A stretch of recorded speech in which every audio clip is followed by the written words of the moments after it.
RDTDaily.com presents a Tarabuster with comedian Tara Devlin. All right, ladies and gentlemen, thank you so much for hanging out. Sorry I'm a little bit late as usual. I should probably push the show back, maybe, because I'm always about 15 minutes late, but I try, and then things start happening, and stories just keep coming in. I'm not really sure, grab this video, grab that article, and stuff like that. That's what happens. And then, of course, we got the producer behind us. Let's hope. I think the theme music has brought him back from his slumber, and he seems to be waking up. Maybe he'll go back to sleep. Oh, shit. Here he comes. Oh, no, he's just changing position. Good. All right. Yes. Okay. So we meet here every Friday evening. We have a regularly scheduled time at 8:30 p.m. Eastern Standard Time here at the RDT Daily. What am I saying? RDT Daily at the Tarabuster Facebook and YouTube channels. And, I got to get that opening redone because he says RDT Daily. It sticks in my head. So, we meet here every Friday evening, but we also have I try to do it at least once a week. We have a weekday show. It's usually on Wednesdays, but if you can become a patron at patreon.com/Tara Devlin, we might be able to have a daily show at a set time one of these days. Wouldn't that be nice? And I see the chat room filling up at youtube.com/cfachannel/Tarabuster. Come on over, hang out with us, hang out in the greatest chat room in American history. I'm not just saying that. I wouldn't just say that. The greatest people, the greatest conversations, we're all pretty damn woke in there, and unapologetically so. That's what we're going to talk about tonight. I don't know. Oh, well, first, like I said, become a patron at patreon.com/Tara Devlin. But also, if you can, give the show a good review on iTunes. That helps. And like and share all that other stuff. And also support Tarabuster sponsors like APS Radio News. And that will keep, we stick together, we win. And it will keep us going and growing. APS Radio News is an independent media outlet run by an incredible person by the name of Charlie. So Charlie is great, and we stick together, we win. So thank you, Charlie, for hosting Tarabuster on your platform and for all the other support you give to this show to keep it going and growing. All right. The chat room, I swear, guys, you're making me... I love it. I barely started the show and the chat room was filled. We were in standing room only in the chat room already. So thank you, guys. And thank you for the super chats coming in. I see super chats, but they're not appearing. I see. Let me see. Jim. Thank you, Jim. And thank you, Richard W. Another great show. Tara, thank you so much for your constant, nonstop support, Richard. And Jim, of course. And Jim is also a moderator in the chat room. So if you want to get away with some, little extra perks in the chat room, you got to sidle up to Jim. And thank you, Elise, for your super chat. All right. Let's get to work. Let's see. I'm sure you saw the clip, or maybe you didn't. For those who are just waking up, who the hell knows? I know that we have JD in the chat room. He's our English friend. God bless him, that lucky bastard. And in another life, if my grandmother never left Ireland, I'd be looking at this mess from afar. And I would be saying, God, thank God I'm not there. So, and I see Haiku in the chat. Haiku is also a moderator. Thank you, Haiku. Yes, Haiku says, woke doesn't sound subservient enough for Republicans. So, of course, they hate it. Whatever they need to hate, they have woke to thank. Exactly. And, I looked up the word woke. Now, we talked about what woke is, right? It's an old term, but it comes from the African American community. It was generally traced back to the 1940s. And as a phrase, a statement regarding racism. So, according to, I guess, Wikipedia, even though that's not the greatest of all of sources, but it is.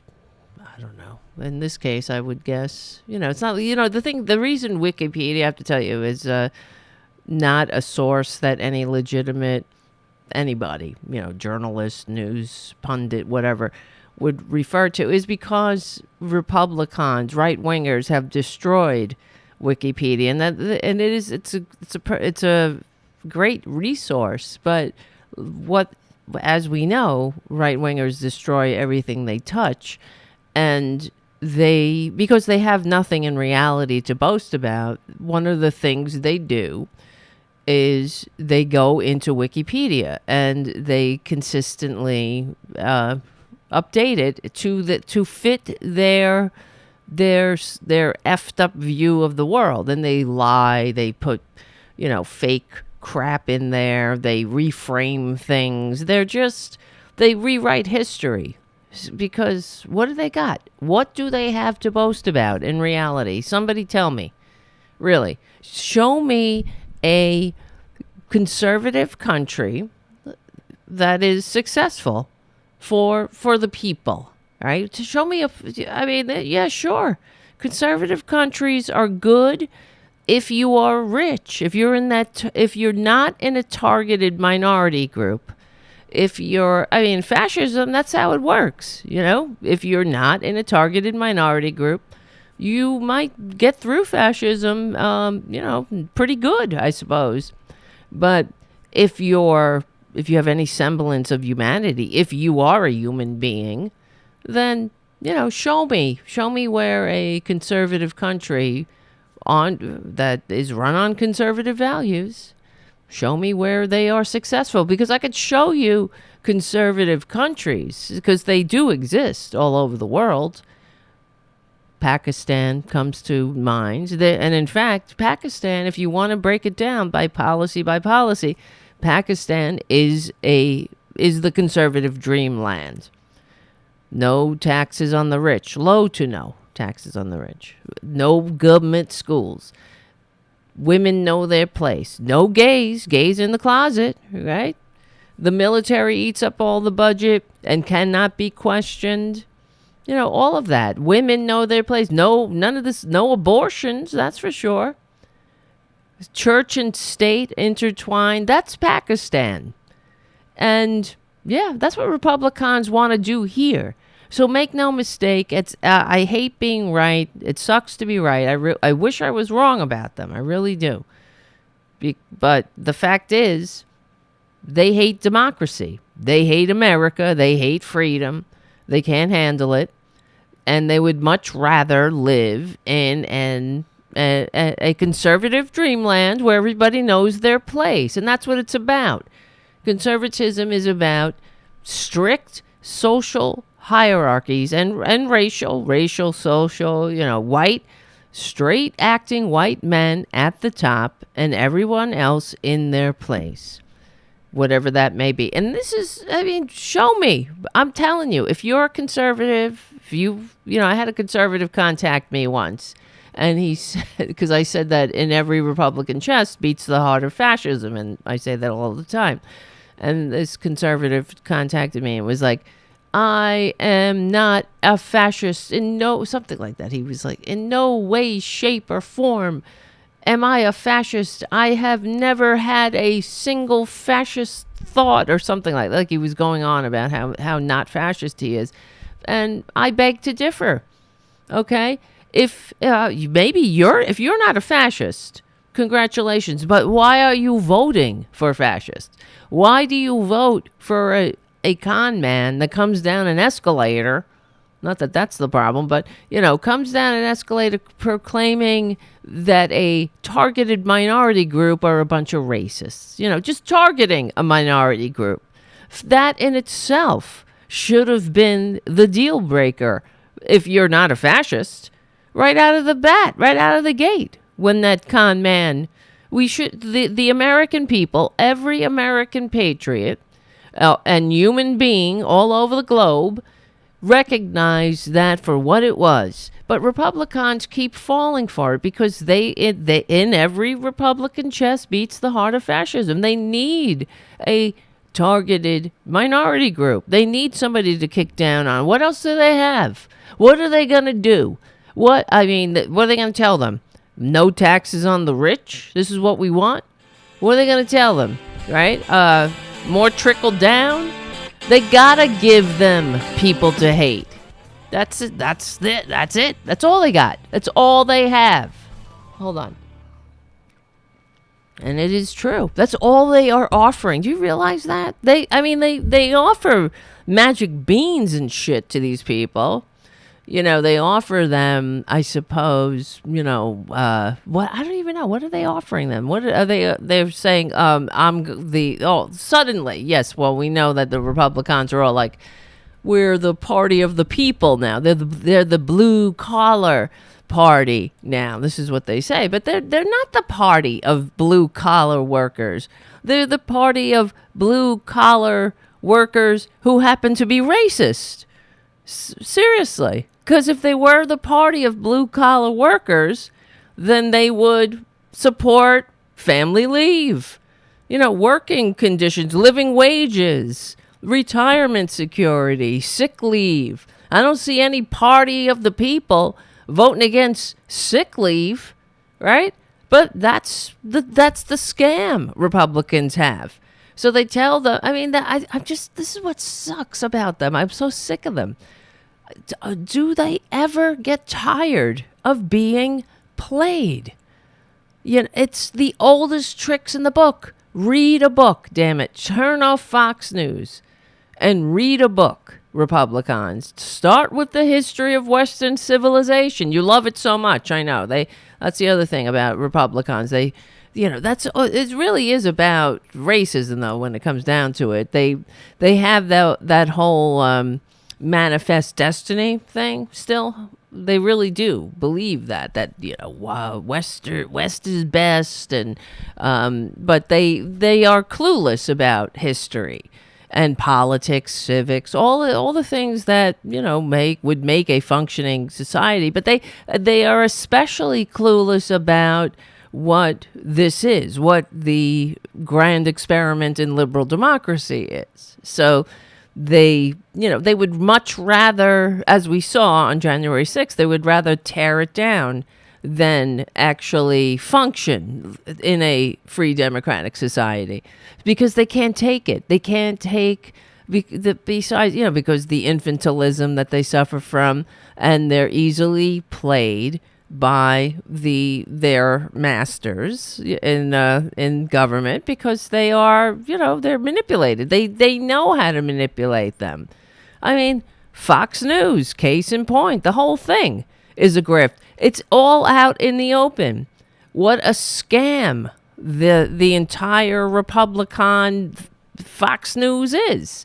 The entire thing is a scam. And guess what, though? Millions of people are tuning in to Tucker Carlson tonight. They want to be lied to. They do.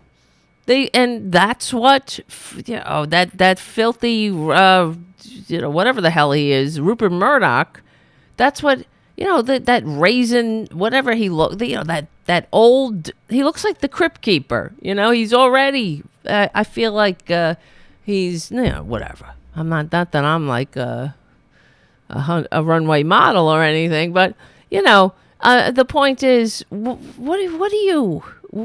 much more money do you need?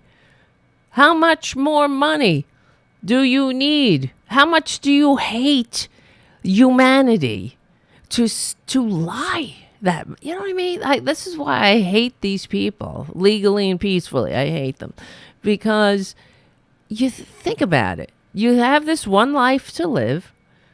let's say you're Rupert Murdoch. What kind of a sick, twisted soul must you be to, he's pushing 80, right?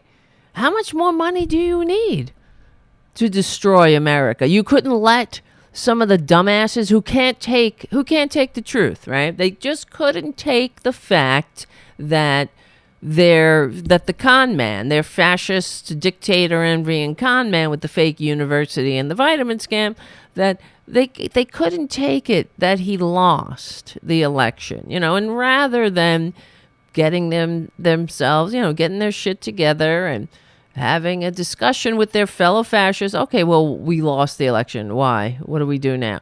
Let's regroup. This is what Democrats do, knock on doors. Much to my chagrin, what Democrats do when they lose elections is they take it as a sign to go even further to the right. But that's a conversation for another time. But what do Republicans do? What? He's 91, Elise, on the chat. Rupert Murdoch is 91. Wait, what is he? Ed is saying he's 92. He's 91. He's what? So it's even worse. He's pushing 9. I thought he was. Oh my God. See, you're not. He's 92. He's in his 90s, let's say, and he needs more money. More money. How much more money? But you think about it, right? It goes to the person's soul and their heart. There are very sick people in the world, and Mother Nature created us as interdependent beings, and that's why we have empathy and we feel each other's pain. If you're a normal person, right? But there are some among us who are just like, people, are born all different ways. Some of them, I suppose, were born without the empathy gene or the empathy part of their brain. I'm pretty sure it's something they're born with. But as far as Trump is concerned, of course, that's him. He's a narcissist. He's a sociopath. He's an emotionally stunted schoolyard bully. So, okay, and it doesn't matter. Like, they don't have any consideration for anybody else because they are the center of the universe. And the entire Republican Party is stocked to the brim with sociopaths and people who think they're the center of the universe.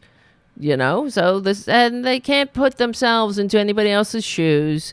And there's something wrong with that. You see, that's another thing we're going to talk about tonight, because I want to talk about woke and I want to talk about compassionate conservatism. We got some more examples of this so-called compassionate conservatism in action.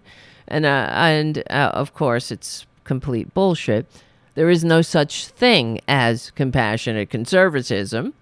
And because, I remember. Don't you remember when that was coined? That was George W. Bush Jr. coined that. He believed in compassionate conservatism. It's all just words coming out of their lie holes. What do they believe in? They believe in money for the top, and the less people get to vote, the better. See, that was the way it used to be in the Republican Party.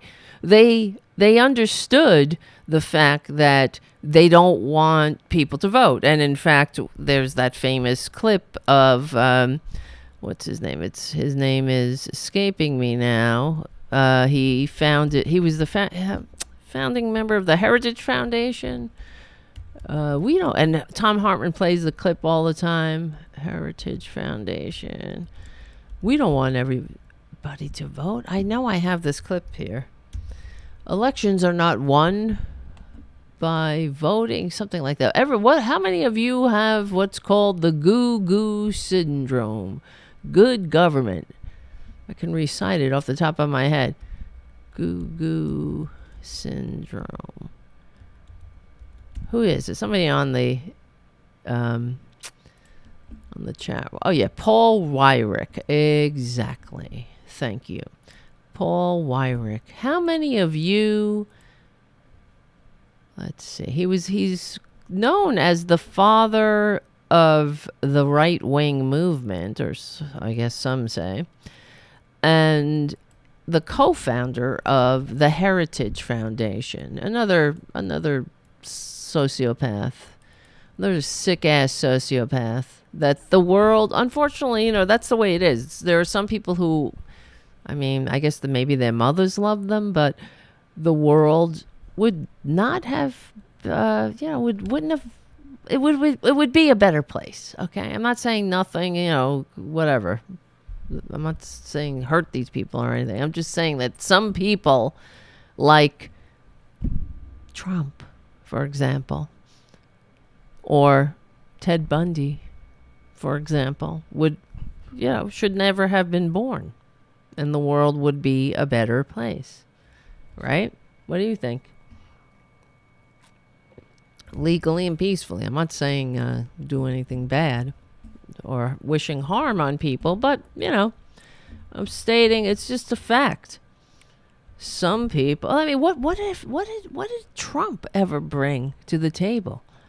What has he ever done for humanity? In all of his filthy years on the planet, and the opportunities he's had. And this is the thing with the right wingers and their, Rupert Murdoch, 92 years old. What has he done for the world? He's a scumbag. He is a pimple on the cancer, on the pus, on the infected body politic. That's what he is. Well, maybe that, actually. He licks the pus on the infected body politics and then spews it back out for the scummy viewers/victims to lap up. So, yeah, I guess that's probably a more apt metaphor. Look at the producer, though. Look at him. He's so good. Good. Here's Paul Rarick. Now, many of our Christians have what I call the goo-goo syndrome. Good government. They want everybody to vote. Oh, good government. Heaven forbid. Pisha. Please perish the thought. I don't want everybody to vote. We know. Elections are not won by a majority of people. They never have been from the beginning of our country, and they are not now. As a matter of fact, our leverage in the elections, quite candidly, goes up as the voting populace goes down. Well, they knew, see? The election, our leverage in the election goes up as the voting populace goes down. Why? Why don't you promote policies that people want to vote for? That's how you win. That's what's supposed to happen here. That's why so many fought, bled, and died for this country. They didn't fight, bleed, and die so, Rupert Murdoch could take a shit on their graves and their sacrifice by making a mockery of the government that the founders fought a revolution to create and entrust to us, and that so many, countless millions. I think about the young people all the time. We talk about it all the time in their cold, early graves who gave their last measure of devotion for this thing. What were they doing? What did they give it for? For Trump? And the Marjorie Trader Green? Perjury Trader Green? And, for them to overthrow the government? No. They gave it for this grand experiment. This is why I suggest the right-wingers read a book. Read the history of Western civilization. Go take a history class. What was the system in place for thousands of years that the founders overthrew? It's the same damn system they're trying to recreate, except, we won't, maybe not in such overt intergenerational aristocracy and monarchy at this point. But that's what happened to the Roman Republic. The Roman Republic, it wasn't initially an intergenerational transfer of title, let's say. It was the emperor they would end up adopting somebody that they thought was fit to be the emperor. You know, it was only later on down the line that it began to be sort of like, yes, it was bloodline succession. And then you get, of course, the likes of Nero and Caligula. It didn't take too long for everything to go to shit for the people, you know, I mean, but that's what they want to do here. So it may not be overtly overnight, you know, an intergenerational monarchy, but that's what Republicans want. Don't you realize too? We've seen videos, and Trump himself, the con man himself, tweeted a video of some lickspittle put together, some America hating lickspittle. Let's qualify it. It had all kinds of it was dates, you know, in the future. It was like 2020, 2024, 2028, 2032, whatever. And it was, first it had Trump, Donald Trump Jr., Eric Trump, Ivanka Trump, Barron Trump. But it was like the whole fucking lineage. That's what they were dreaming of. Dreaming of a monarchy again with the Trumps. These horrible Trumps. This ain't the Julio-Claudian line. You know what I mean? There's no Augustus in this decline, I should say. In this clan. There's no redeeming quality here. You see, and I remember when Trump tweeted that, they were like, "Oh, this'll drive liberals crazy." Yes, because that's all that matters. Yeah, it does drive liberals crazy when a wannabe dictator who received fewer votes twice wants to overthrow the grand experiment in liberal democracy that the founders fought a revolution to create and entrust to us. You know, it does drive us a little crazy, doesn't it? You know, that's how they want to own the libs, though. Own us by destroying democracy itself. Oh, you'll show us, I'm sure, right, Republicans? But it's true. And every Republican chest beats the heart of fascism. And Errol Thomas says on the chat, Reagan should have never made Rupert Murdoch a U.S. citizen in the first place. Exactly.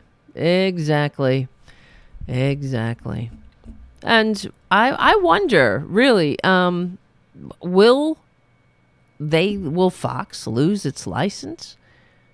Why not? Will they get kicked out of the White House press corps? I mean, even the fact that we have a White House press corps, it's so feckless. You know, that's whatever. We shouldn't even have it. So you let the White House put out a press release if that's because that's all that's about. So you get to pepper them with questions.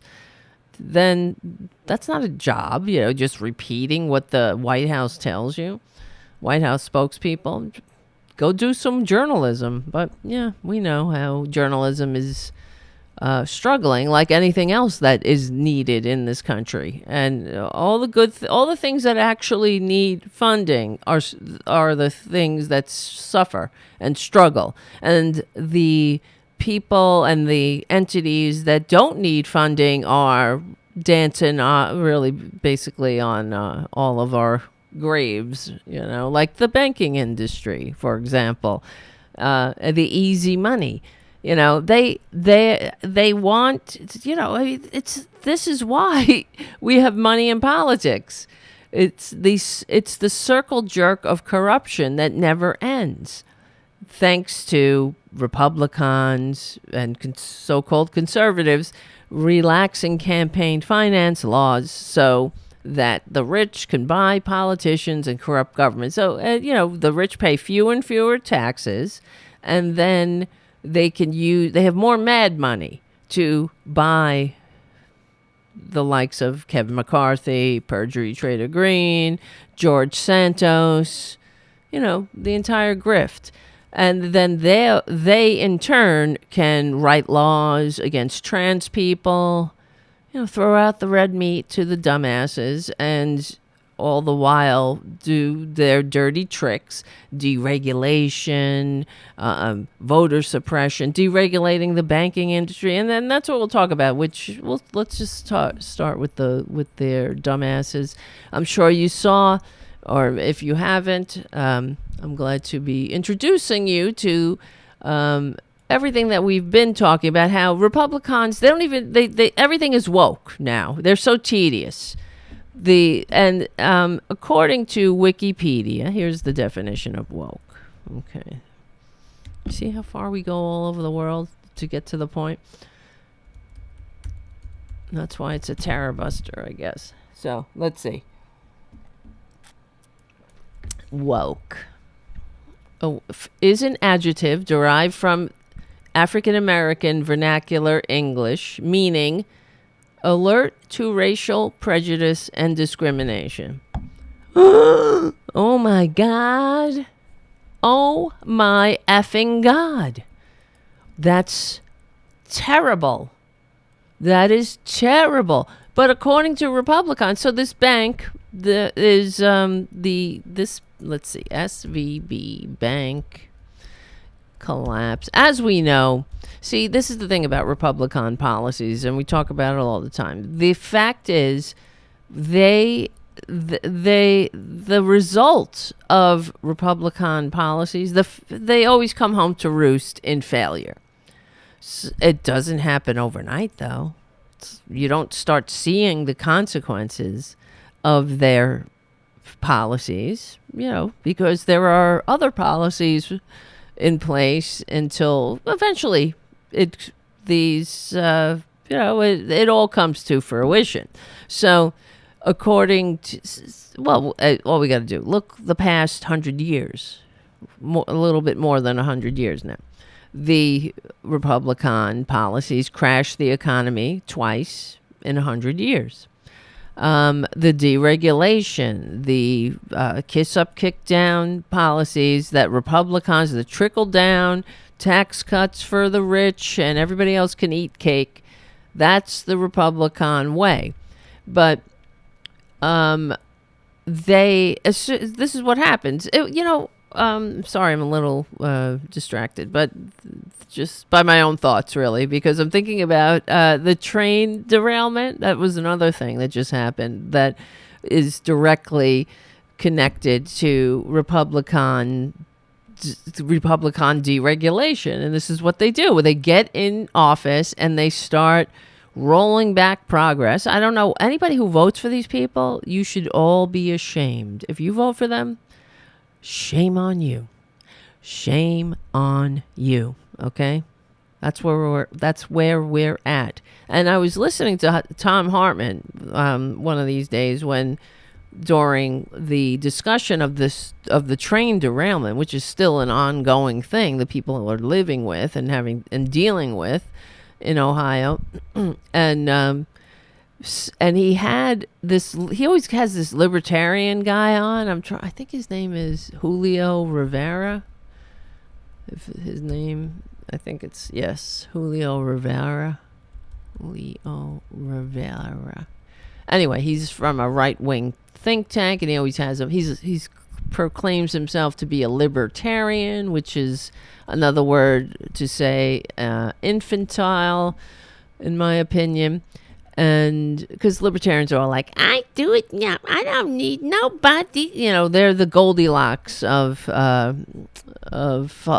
political philosophies. There's never been a libertarian society in all of the thousands of years of recorded human history. So that's all we can go on, the 10,000 years of recorded history. But I don't know. Nobody's ever made a libertarian society because it doesn't work. And when they have tried, it's always been a shit show. Like when the company Sears Roebuck, well, Sears is now defunct, right?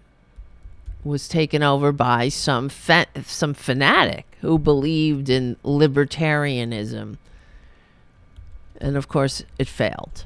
Because they have all these, it's like, Ayn Rand. She's all like, everybody's a parasite, right? You're on Medicaid.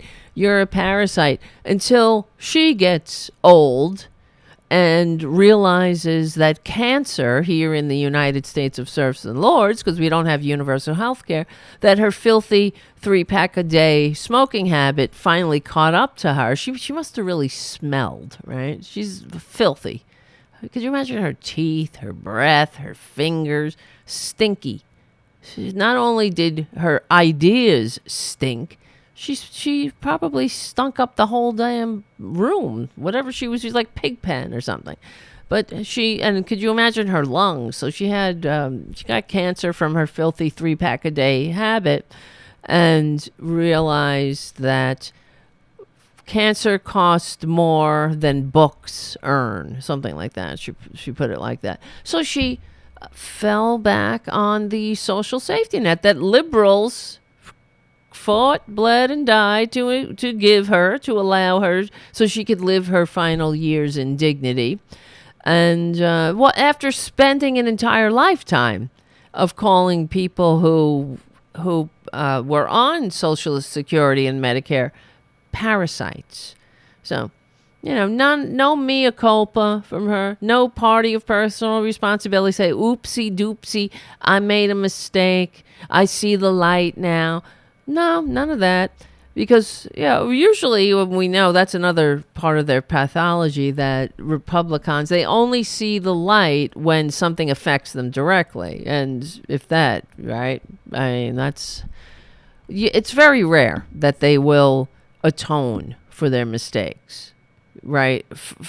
The only one that comes to mind, maybe there's others, if you guys know about it, let me know, of Lee Atwater. He was the only one who was facing his mortality from a brain tumor when he was in his early 40s, and realized how much harm he had done to the country. He took a good hard look at himself. He took that searching and fearless moral inventory of himself, and then he spent the remaining months of his life calling former political adversaries and apologizing to them for all the harm he did. Yet, you would think his acolyte, Karl Rove, right? That was Lee Atwater was Karl Rove's mentor. You would think that Karl Rove may have learned something from his mentor's last months, I should say. But he never learned shit. He learned the opposite. Because, that's who Karl Rove, he was George Bush's dirty trickster. One of the first things he did, Karl Rove, I remember he called a press conference. They're so full of shit. This is what I mean. It goes back to forever. It's something wrong with them, morally, mentally, spiritually. But he called a press conference and said that Democrats had bugged his office. But he bugged his own office, you see. And then he called a press conference and said, my opponent, the Democrats are doing it. Psychological projection. This is what they are. They need to get help. Freud would have a field day with it. Actually, Freud would probably hang up his shingle because he'd be like, I can't. This is too much. Too many coming a mile a minute at me. All these manias. I can't handle it. You're on your own, bubby. Pull yourself up by your bootstraps. But this is who they are. Anyway, so as far as woke, what was I saying? Yes, so that's what woke means. Let's see. Nothing wrong. Seems pretty normal to me. But you see, the party of personal responsibility can't take any responsibility. They can't look at themselves and say, oh shit, our penchant for deregulation, our pathology, our addiction to deregulation caused another banking collapse. How many times do they have to get their filthy, bony, greed-centered fingers around the neck of power and squeeze the life out of us until we, I'm not talking we, because we know, but I mean, we collectively, the Republicans, how many times do they have to do it until these people wake up? But they have to have a scapegoat, you see, because that's your party of personal responsibility. They never look at themselves in the mirror and say, oh shit, we fucked up again. Because the whole point of them deregulating and funneling more money to the top is so they destroy pesky democracy once and for all. That's the bottom line. So this is coming along as planned, and they're not going to say oopsie doopsie, because this is, a feature, not a bug, and it's an opportunity for them to come on out with their bullshit scapegoats. I'm surprised they don't say that it was trans people who caused the SVB collapse, but they've come quite close to it. Well, here's Trump rolling back regulations. Why in the first 100 days I have taken action to roll back burdensome regulations that undermine community banks.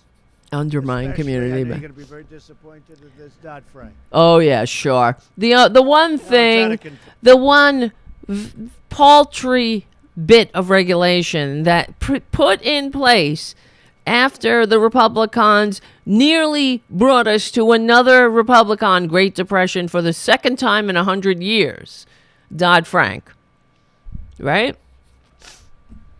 And when they undid that, we knew it's only a matter of time until the results of these policies come home to roost.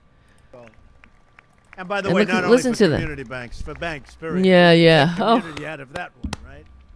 Now, Dodd-Frank, we're working on that right now. Unreal. A very big difference. If you want to get out and make our country work. Right. Sure, booby. And make it work, meaning destroy it. Well, here's the Republican response to the SVB collapse. So this is really the first bank failure that was caused by adherence to woke beliefs and policies. The Obama administration, Eric Holder, swooped in and imposed DEI, diversity, equity, and inclusion standards on the entire financial sector. Incredible. And that's one of the main reasons our big banks are now increasingly incompetent. This bank, they're so concerned with DEI and oh my God, open your fucking eyes, Squinty. These squinting fascists really get to me. Politics and all kinds of stuff. I think that really diverted from them really? Focusing on their core mission. Silicon Valley Bank is a woke Biden bank. They were holding seminars on Lesbian Visibility Day and National Pride Month. They were one of the most woke banks. They made loans to very risky ventures based more on their liberal wokeness than on the actual ability for that borrower to pay the loans back. Bullshit. Lord knows what other left-wing romping was going on in these woke banks. And by the way, San Francisco Fed head Mary Daly is considered herself to be quite a wokester. Quite a wokester. Unbelievable. Never learn. That's the Republican way. And for humans, you see, if you want to be a functioning adult, you learn. You learn from your mistakes. And you grow. That's what it means to be alive, right? You make yourself better that way. Why? These people never learn. In fact, they're so disgusting. Here's from the Wall Street Journal. Andy Kessler writes, who killed Silicon Valley Bank? The giant slurping sound on Friday was Silicon Valley Bank imploding. America's 16th largest bank had some $175 billion in deposits and disappeared by breakfast. It wouldn't have happened if not for management mistakes. This was a 21st century bank run. Customers tried to withdraw about $42 billion, a quarter of all deposits. But what triggered the collapse? Wait, hold on. Okay. I don't want to, the whole thing is quite long, but here, let's get to the meat of the matter. What he says. This is from Wall Street Journal. Here's an important lesson for companies in trouble. On Thursday, Mr. Banker told everyone to stay calm. That never works. And then he told everyone, it reminds me of Animal House. Everyone remained calm and chaos ensued. Was there regulatory failure? Perhaps. This is from the Wall Street Journal. Okay. SVB was regulated like a bank, but looked more like a money market fund. Then there's this. In its proxy statement, SVB notes that besides 91% of their board being independent and 45% women, they also have 1 black, 1 LGBTQ plus, and 2 veterans. I'm not saying that 12 white men would have avoided this mess, but the company may have been distracted by diversity demands. Can you believe the filth that comes out of these people's mouths? Well, why don't he just blame it on the eternal Jew? That's what it sounds like. They had 1 black. It wasn't the fact that it wasn't greed, right? Now remember how many blacks, LGBTQ people were in the banking industry in the first Republican Great Depression. Who crashed that economy? The worldwide economy. Bunch of white dudes. How about the second near Republican Great Depression? You know, I mean, was it because of 1 black? I can't even believe I'm reading this. Was there regulatory failure? Perhaps. SVB was regulated like a bank, but looked more like a money market fund. That's because you fucking deregulated it. Republicans. Trump. You filthy, disgusting children who greed-centered ghosts of the Gilded Age. You know, banks are not supposed to be, fun, exciting places. They're supposed to be boring. You know, the green eye shades and the little adding machines. But every other year, we're dealing with these greedy scumbags coming up with new ways to fleece the American people and suck money, just more money into the hands of a few, while the rest of us have to get screwed. And now we got to hear this shit. There is no difference. Well, there is. The difference is it's the same though. What am I trying to say? For example, Republicans, they don't really want to solve anything. They're not trying to solve a problem because this is something that they knew. They like shit like this. They want banks to run free and not have to answer to anybody but their own greed. And so they can suck up some more, of that mad money when these banksters buy them in the halls of power. It's like the same situation when we deal with the NRA and the gun lobby. When the next school massacre happens, we're going to put up with the same bullshit with the same Republicans like Ted Cruz telling us that we need more guns in school. That's the answer. This is the same thing because they're not actually trying to solve the problem. You see, if they were, they would say they wouldn't. First of all, we wouldn't have deregulated them in the first place. And yes, I know that some Democrats signed on to this deregulation, and shame on them. Like Tim Kaine, for example, Claire McCaskill, people like that. They signed on to this deregulation bullshit. But it was all Republicans. And that's the problem. But to say that was there regulatory failure? I just have to read it again because it's almost beyond belief to me. When I read this statement, I was like, what year is this? Where the fuck do I live? Well, I know I live in America, right? SVB was regulated by like a bank, but looked more like a money market fund. Then there's this. In a proxy statement, SVB notes that besides 91% of their board being independent and 45% women, well, those motherfucking women don't know what they're doing, of course. They also have one black. One black. They have one black. It was the black guy's fault. No doubt. One black, one LGBTQ, and 2 veterans. That's fucked up. So if only... there's so many things wrong with this sentence that it's beyond belief almost.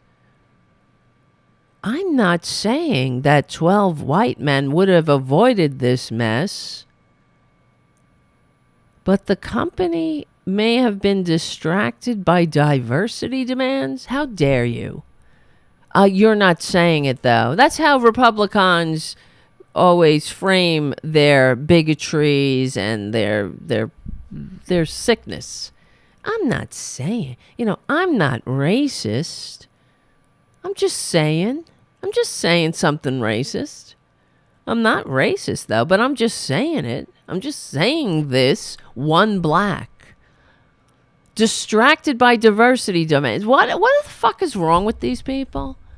The world, the country, let's stick to the country, is a nation of immigrants. 320 million diverse people. If you're on the board of a bank, I would say that you probably have some experience. In what world, do we live in? Do you blame the failure of another deregulatory frenzy on one black and one LGBTQ plus and 2 veterans?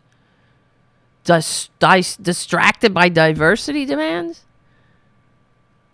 Like you can't walk and chew gum at the same time. Or that these people are diversity hires, or that they don't belong there. That there's something amiss, that they don't actually belong on the board.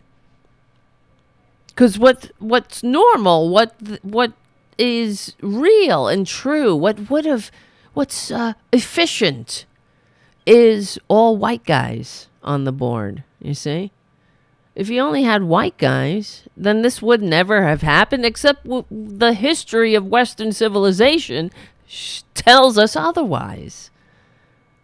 Incredible that somebody, an adult, a grown-ass man, Andy Kessler, feels comfortable enough to put that in an article as if it's... replace it with anything. They also had, let's say, besides 91% of their board being independent and 45% women, they also have one Jew. One, Juden on there. It doesn't sound as innocuous, does it? It sounds disgusting. Hello. Management screwed up interest rates, underestimated customer withdrawals, hired the wrong people because they're black? They're LGBTQ plus? You fucking unbelievable. How many times do white men crash the economy? How many times? How many times did, a white grifter crash, bring a bank to its knees, for God's sakes? It's all white people. It's all white dudes. Incredible. Hired the wrong people. How dare you? Not a word about this deregulation. They hired. The problem is there's no restraints on these people. They are greed-centered ghouls. And that's the only thing that matters. Was management, he writes, I can't pronounce that word, hubristic, delusional, or incompetent? Sometimes there's no difference. So it's all the people, you see. It's not the fact that the Republicans smash and grab whenever they get into power. Oh, and I got distracted. I didn't finish my point. I was saying that Tom Hartman had Julio Rivera on his show when the Ohio train derailment had just happened, and they were discussing it. And Tom Hartman brought up that Trump deregulated the rail industry and made this basically made the crash possible by not making it mandatory that they have effective brakes, especially on loads that are toxic. And Julio Rivera said that, well, why didn't Biden reinstate the regulation? So it's Biden's fault again, you see. So Republicans will deregulate their asses off and basically hold it's like you're spinning a roulette wheel of fuck ups that could happen. It might happen in your neighborhood or somehow. Maybe you'll get by, or if you're lucky, but someone's going to get hurt, because this is the Republican way. Something will come home to roost in failure. So, but that's the Democrats' fault again. You see, the party of personal responsibility. Biden. I guess what Biden should have done is first day in office, sweeping everything that Trump did. Put a pin in it, until we see. But this is what Republicans do. Everything. It's like they start the fire. It's like when Obama was elected, after the second near Republican Great Depression in 100 years, and of course the Republicans were all like, you're not doing it fast enough, you're not doing it good enough, or whatever it was, because they're not actual partners in fixing things. They just break things. And then they stand on the sidelines and say, you're not fixing it fast enough, or you're doing it wrong, or, until they convince enough dumbasses and gerrymander themselves into more positions of power. So, they're not in there to make anything function. But I just couldn't believe the guy's balls, basically, saying that it was actually Biden's fault because he didn't undo Trump's deregulation. And hey, maybe, but how many things do you got? It's like you have your fingers in how many dikes, right? I mean, all right, I am a lesbian, but you know what I mean. So, how you can only go do so much in a day. So maybe Trump shouldn't have deregulated the banking industry yet again, right? But that's okay. How about funneling more money to the top? That's the only thing he did when he was squatting in the White House, despite receiving fewer votes. Roll back regulations, kiss Putin's ass, and set us up for failure in everything that he touched. And Republican, I mean, really, to be a Republican in today's America is, don't they get sick of themselves? I wonder. They're so disgusting. Hold on. They have no shame. And, how much longer are we going to take it? That's what I got to know. How much longer? How much longer are we going to take the right wingers making a mockery of the government that the founders fought a revolution to create and entrust to us, and that's what they're doing. So here, I'm sure you saw this. Let me see. Oh my God, I hate this. Look, here's from the Daily Mail too. Another, isn't that Rupert Murdoch? Wait, Daily. Let me see. Is that? Yeah, he owns the Daily Mail. Am I right? Wait, hold on a second. Daily Mail. Or was he forced to give it up? Am I getting this confused? Let me see. Yes. David in 1980. After Rupert Murdoch attempted blah, blah, blah. Well, I don't know. I'm reading. This is a whole big long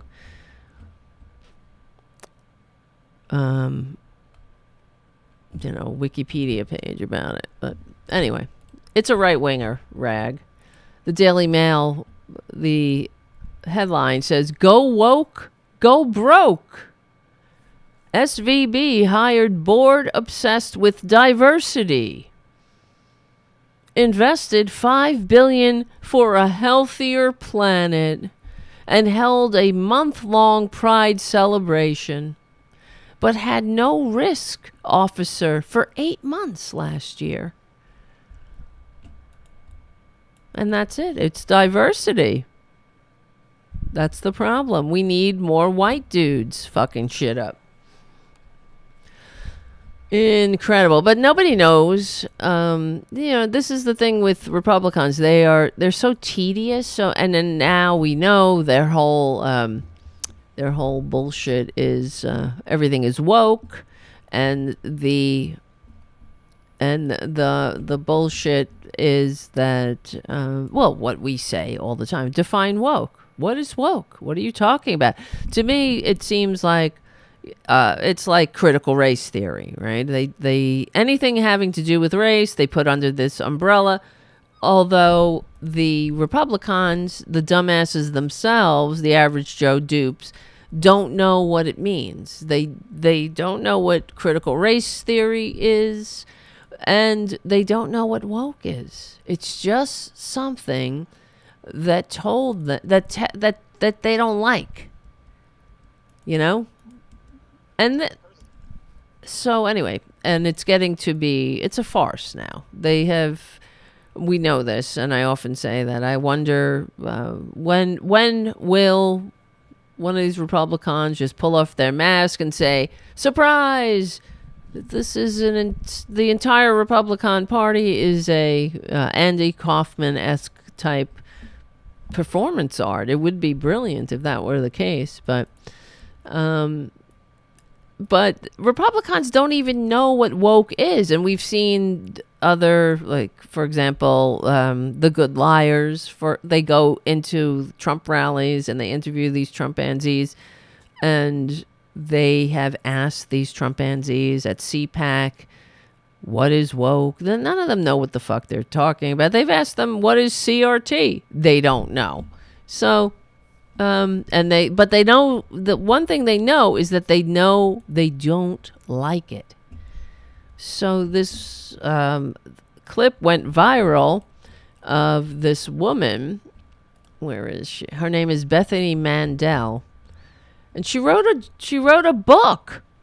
She wrote an entire book on being woke, on how woke is a horror show, and it's destroying the world. It's going to blow up like the Death Star at the end of Star Wars because of woke. And how is that?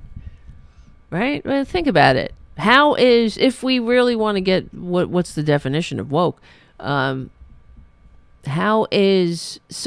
Diversity and inclusion will destroy America because black people and LGBTQ people shouldn't be in the halls of power. That's the problem. You see what it is? You see what I'm saying? This is why in every Republican chest beats the heart of fascism. They're Nazis. Not all Republicans are Nazis, but all Nazis are Republican, right? There you go. So anyway, Bethany Mandel wrote a book, and this clip went viral. Here's, I'm sure you saw the clip, but here is we'll watch the whole interview, because it's worth to see it in context. In their new book, Stolen Youth, How Radicals Are Erasing Innocence and Indoctrinating a Generation, authors Bethany Mandel and Carol Markowitz make the argument that progressives are waging a battle on the American family and indoctrinating youth in politics, education, medicine, mental health, and even entertainment. The authors say that this is no longer a healthy or happy environment for these children. Co-author of Stolen Youth, Bethany Mandel, joins us now to discuss. Welcome, Bethany. Stolen Youth. Hi, thank you for having me. Yeah, Stolen Youth isn't, Lauren banned from the bowling alley, Boebert making her brats pose with AR-15s for their Christmas card. That's not Stolen Youth. But asking or teaching kids that there's a world of diversity and, we're all in this together. That is a horror show. So help us understand, what do you see as what's going on with the left or progressives? I just have to say that this woman, Briahna Joy Gray, she nails. She's great. She's great. I love her. I wish I was like her, but we all have to be ourselves because she's so calm. Attack on youth today.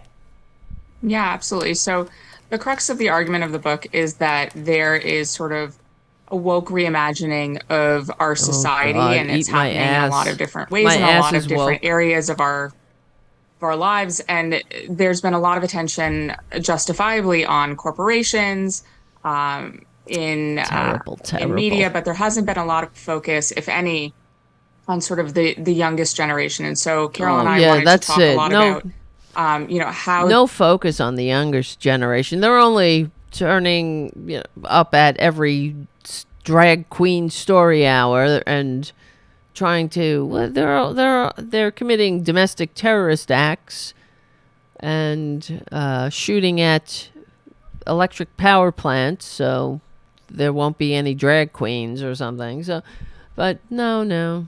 So this sort of interferes with childhood as it's happening in America right now. You know what interferes with childhood?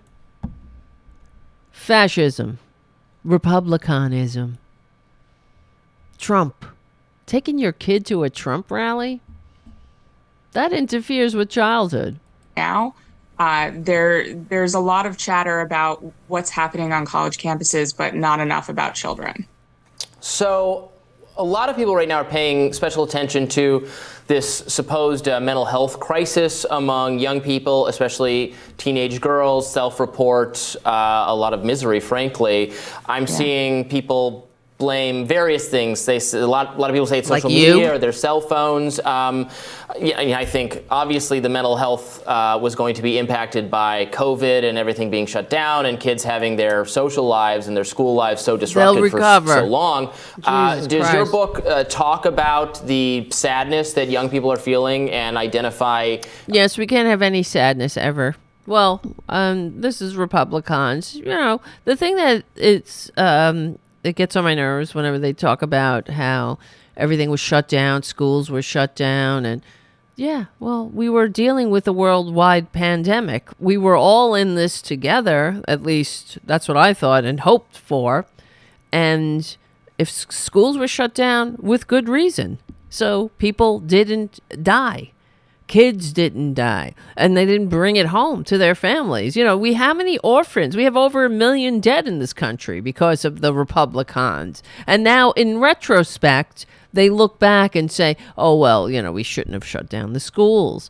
Well, imagine a world where we actually address our problems together, But Republicans just would rather sit on the sidelines and say, oh, everybody was wrong.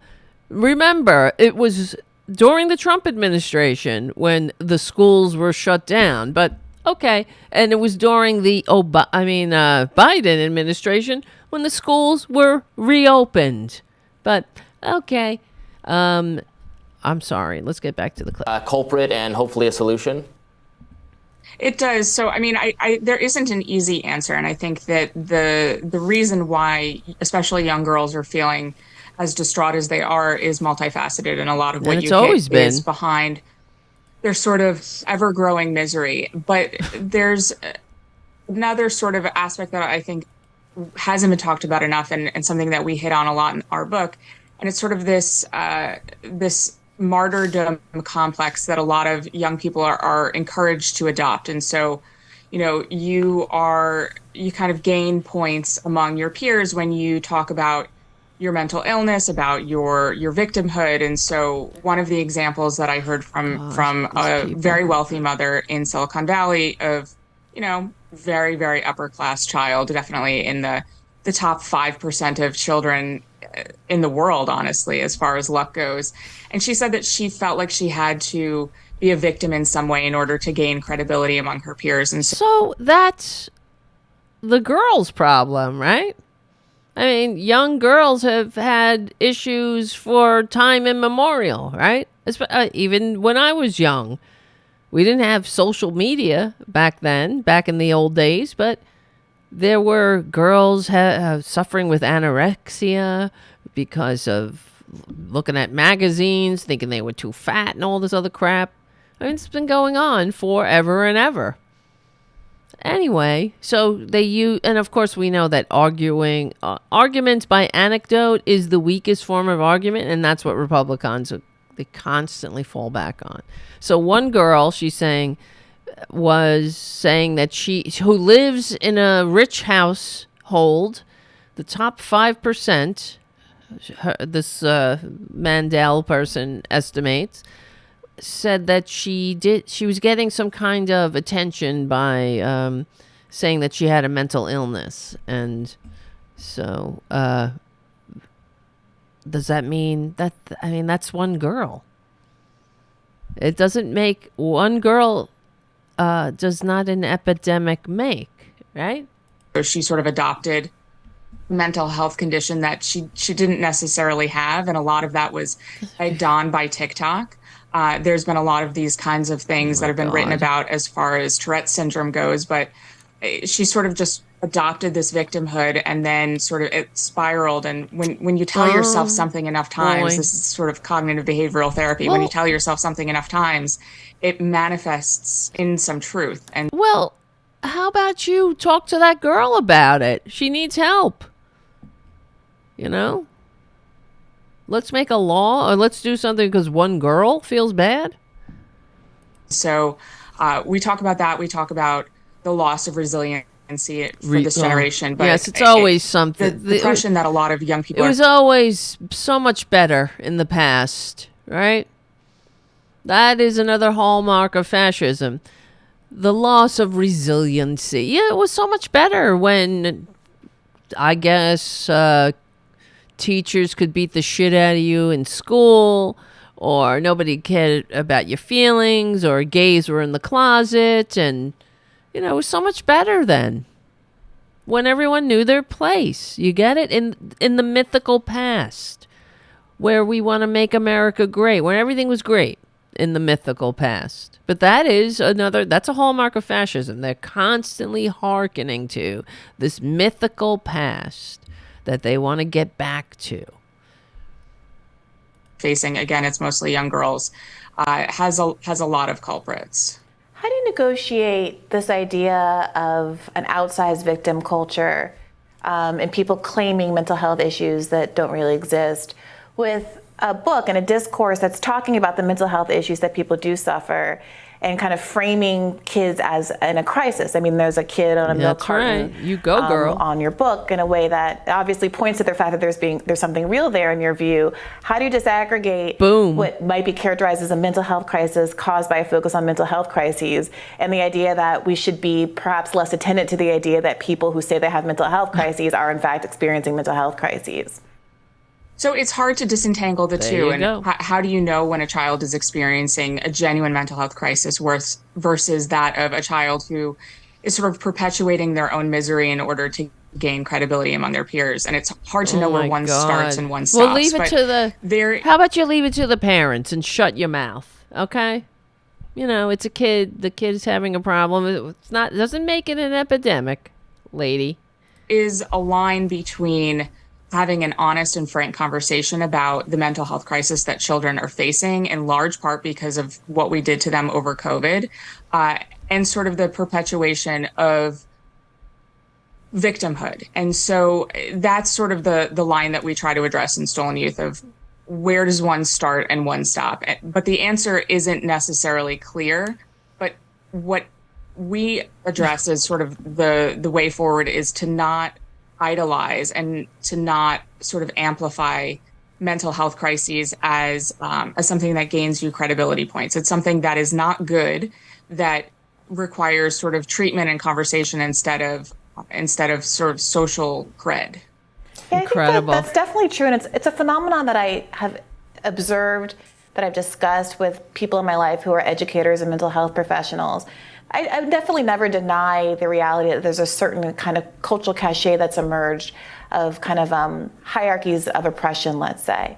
Yeah. But I've also seen a lot of people across the political spectrum express frustration with that. So I wonder if you could get into how you see this as a war of the left against the right, because framing it that way, when I think this is a broad concern that a lot of folks have a problem with, does kind of also recreate this kind of victim paradigm where you have people saying we're being under attack by the left instead of kind of coming together and trying to resolve what I think is a broadly understood phenomenon.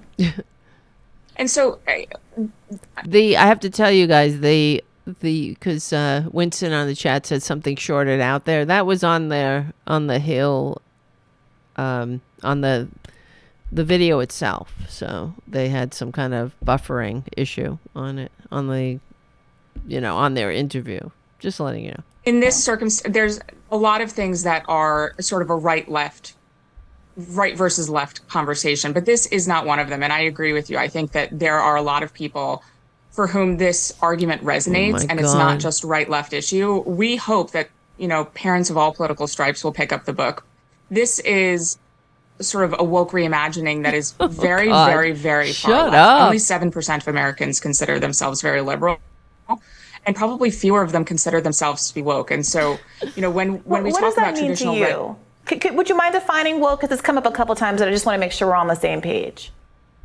So, I mean, woke is sort of the idea that... this is great.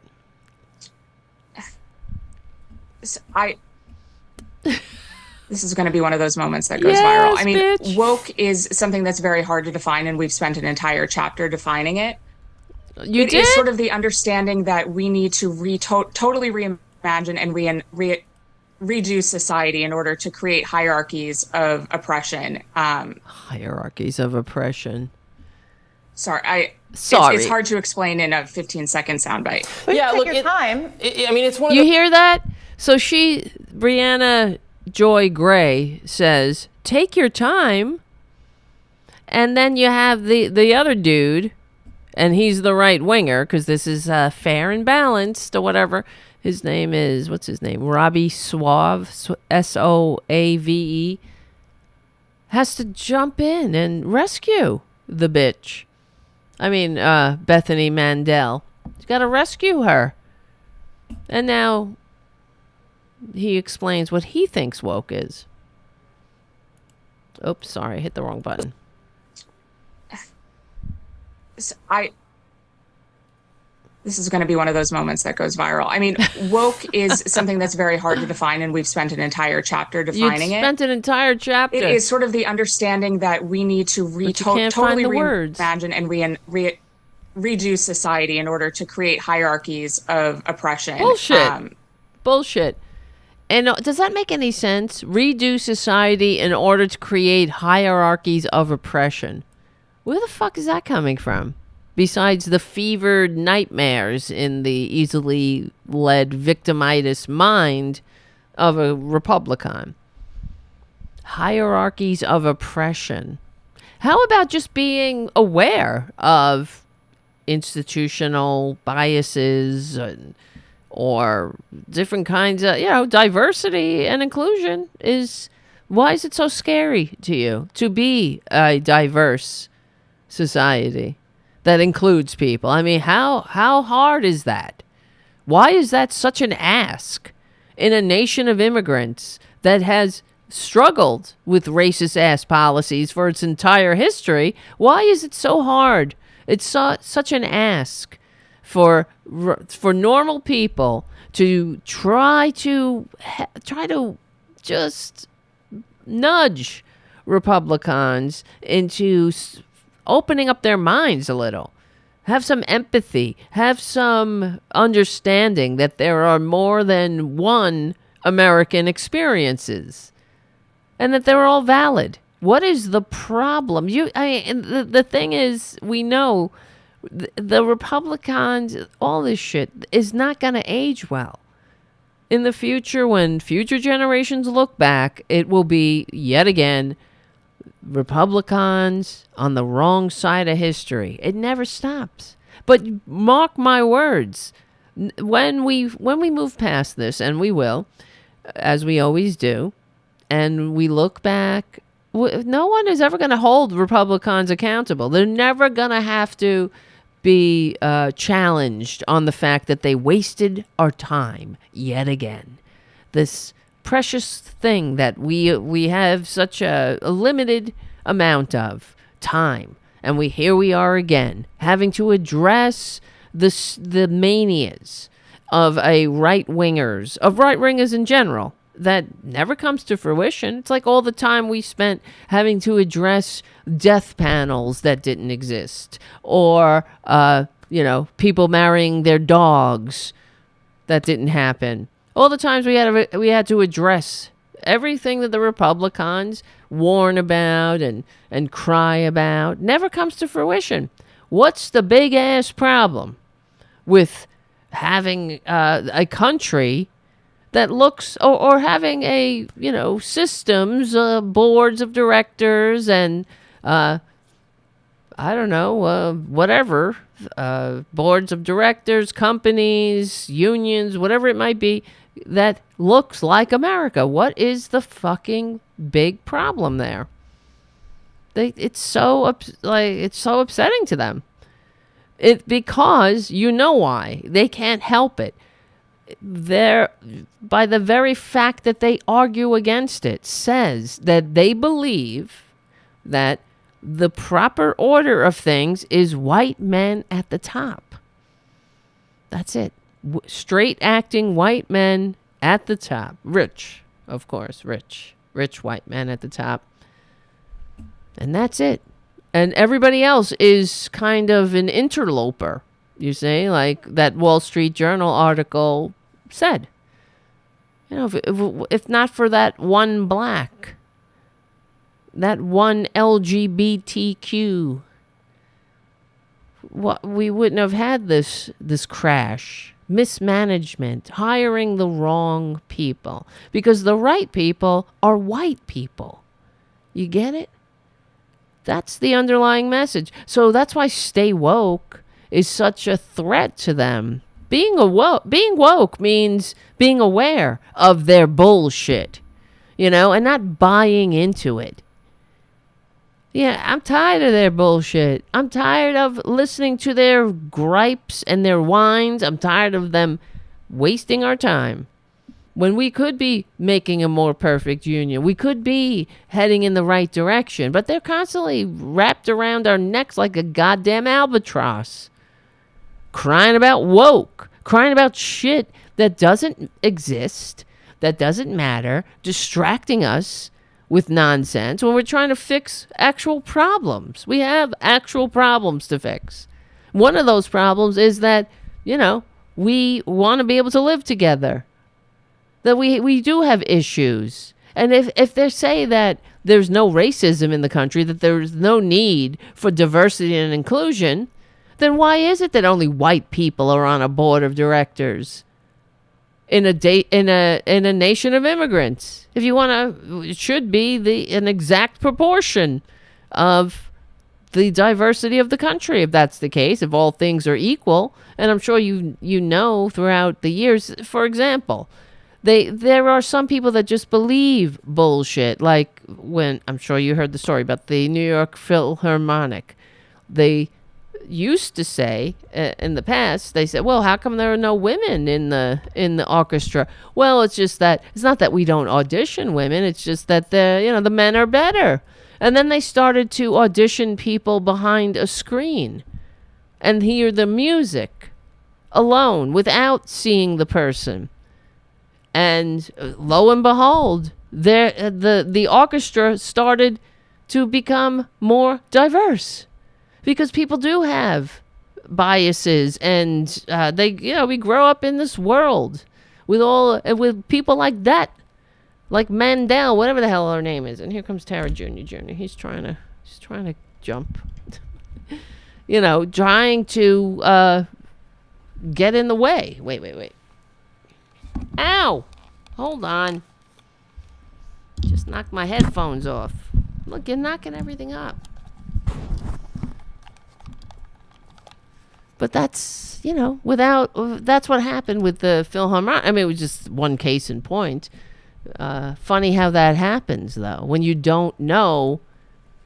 Oh, shit. Did I lose my... Fuck. Hold on. Junior, get down. I lost my mouse. I don't have a mouse. Hold on. Son of a bitch. While I fix this, let's see if I can play this video. I can't even get it. Fuck. I don't have a mouse. Hold on, guys. We got technical problems. Son of a bitch.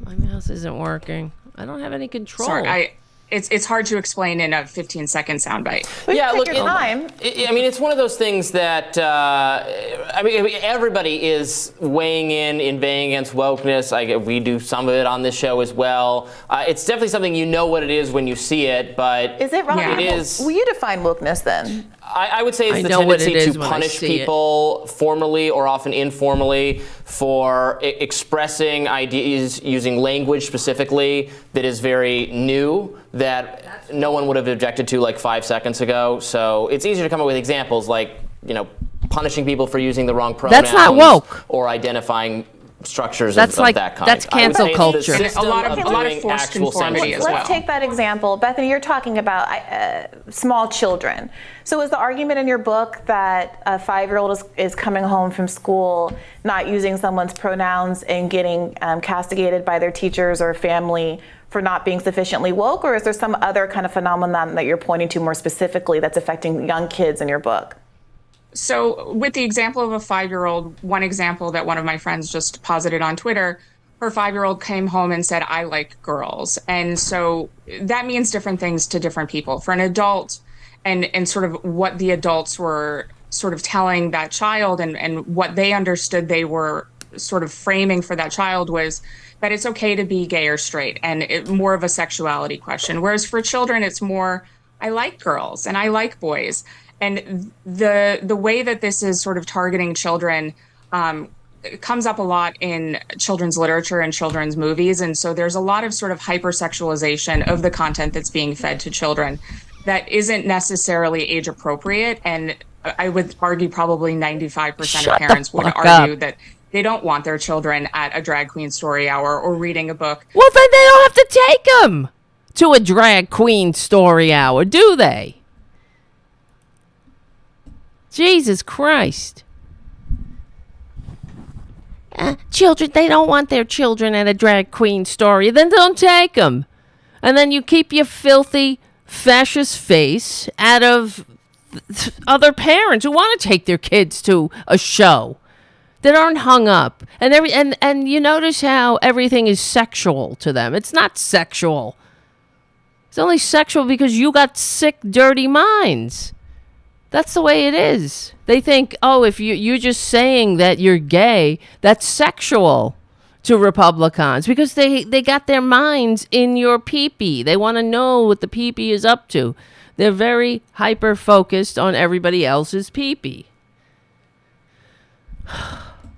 They don't want to, they're children. And you notice what that guy said, the conservative, the one who came to her rescue or tried to, said that what is woke? Woke is being punished for saying something that is not acceptable, but was acceptable 5 minutes ago. That's not woke, asshole. You know, because they're so outraged about everything. Their cornucopia of various outrages are mixing and merging. They don't know where one ends and the other begins, and that's why their whole woke, their war on woke, is such bullshit. Ridiculous. About sort of. One book was How Mamas Love Their Babies, and it was about how sex workers are wonderful parents and sort of tries to foster acceptance for all different. All right, bitch. Okay, you know, when she said that, there's always more nuance to anything the Republicans say. I looked up the book, How Mamas Love Their Babies. Okay, and it is a children's book. Mamas work in different ways to take care of their babies, but everything they do is out of love, illustrating the myriad of ways that mothers provide for their children, piloting airplanes, washing floors, or dancing at a strip club. This picture book is the first to depict a, let me see, hold on. Picture, I lost it. This book is first to depict a sex worker parent. Introducing the idea of bodily labor, it provides an expanded notion of working mothers and challenges the idea that only some jobs result in good parenting. Okay, so I highly doubt that book is available at whatever Tennessee library this bitch is talking about or whatever. But the fact is, when I looked that up, so they take this one book and they take it out of context. And that, are they trying to say that some women are not strippers, that some women who work as dancers in strip clubs aren't doing it to put food on their table? Because we live in this fucked up serfs and lords society. So women who are dancing in a strip club and they have a child at home. So that child, the Republicans would much rather that child grow up as ashamed of their mother and perhaps, turn into, self-loathing and ashamed and embarrassed and confused. Let's not talk about it, right? Don't talk about it. Shame, shame, shame, because that'll make a good Republican down the road. If you don't address something that's right there. So some kids have mothers who work in strip clubs. I mean, so if you don't like that, then maybe give women more options, perhaps. I don't know what brings somebody to that point where they're working in a strip club. But a lot of, Stormy Daniels herself has children. So they should grow up and be ashamed, I suppose. That's what the Republicans want, because the more shame and self-loathing, the more they will turn to the right and become a right-winger, I guess. Maybe that's the ultimate outcome they want. But it is what it is. So I thought, hey, that's good for kids. you're trying to make them a well-adjusted adult. They understand that maybe they don't have to be ashamed. Maybe they're not alone. Look, I'm here in this book. My life is like this, the life I'm reading about in this book. So what the fuck is wrong with these people? You see what I mean? Like they think that this is sexualizing children when it is preparing them to be resilient adults, ready to live in a world, that without shame. It's incredible, though. I mean, trust me, they're going to the strip clubs. All the good banksters that the Wall Street Journal dude wrote about, that if not for that one black and one LGBTQ and 2 veterans on the board, everything would have been great. But all those white dudes, they're going to the strip club to see the mother, some women who are mothers dancing in the club for them. So it's okay to do that because you got to be ashamed about it. You're dirty, dirty, dirty. That's who they are. They want you to be as repressed and fucked up as they are. So you vote Republican. It's not sexualizing children. It didn't say, the book doesn't go into, mommy's a fucking whore. They say there are lots of ways that mothers take care of their children. I don't see anything wrong with it, honestly. I think it shows that this is a reality that some kids have to deal with. It's actually, healthy. It's incredible. So it provides an expanded notion of working mothers and challenges the idea that only some jobs result in good parenting. Instead, we are reminded that while every mama works and looks different, every mama works to make their baby's world better. Isn't that wonderful? And the reviews, of course, are good. They say reviews are like, Fitzgerald writes simply, but in combination with Peterson's images, her words carry force. It is a political statement, but one that flows from passion and love. Amazingly inclusive. Shatters monolithic depictions of motherhood by depicting love and security beyond white professional classes. The book allows children of different backgrounds to see their families reflected authentically. What the fuck is so wrong with that? It's incredible. A staple for any parent who wants to redefine gender roles and raise their child in a more inclusive, sex-positive world where work is valued. Oh my, you can't have sex-positive world if you're a Republican. Sex-positive, that means dirty. Sex is dirty. Filthy, and you only share it with the one you love. Right? That's the old joke. Sex is dirty, dirty. That's why you share it with the one you love. Beautifully illustrated, the book provides an expanded picture of working moms and challenges head on the idea that only certain jobs are analogous with positive parenting. This is a book that takes more than one stigma about women and work and chucks it right out the window.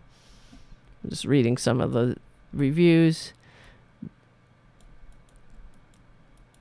Beautifully written and illustrated, How Mamas Love Their Babies provides a useful tool for parents who do stigmatized work to talk with their children about it in affirming and healthy ways.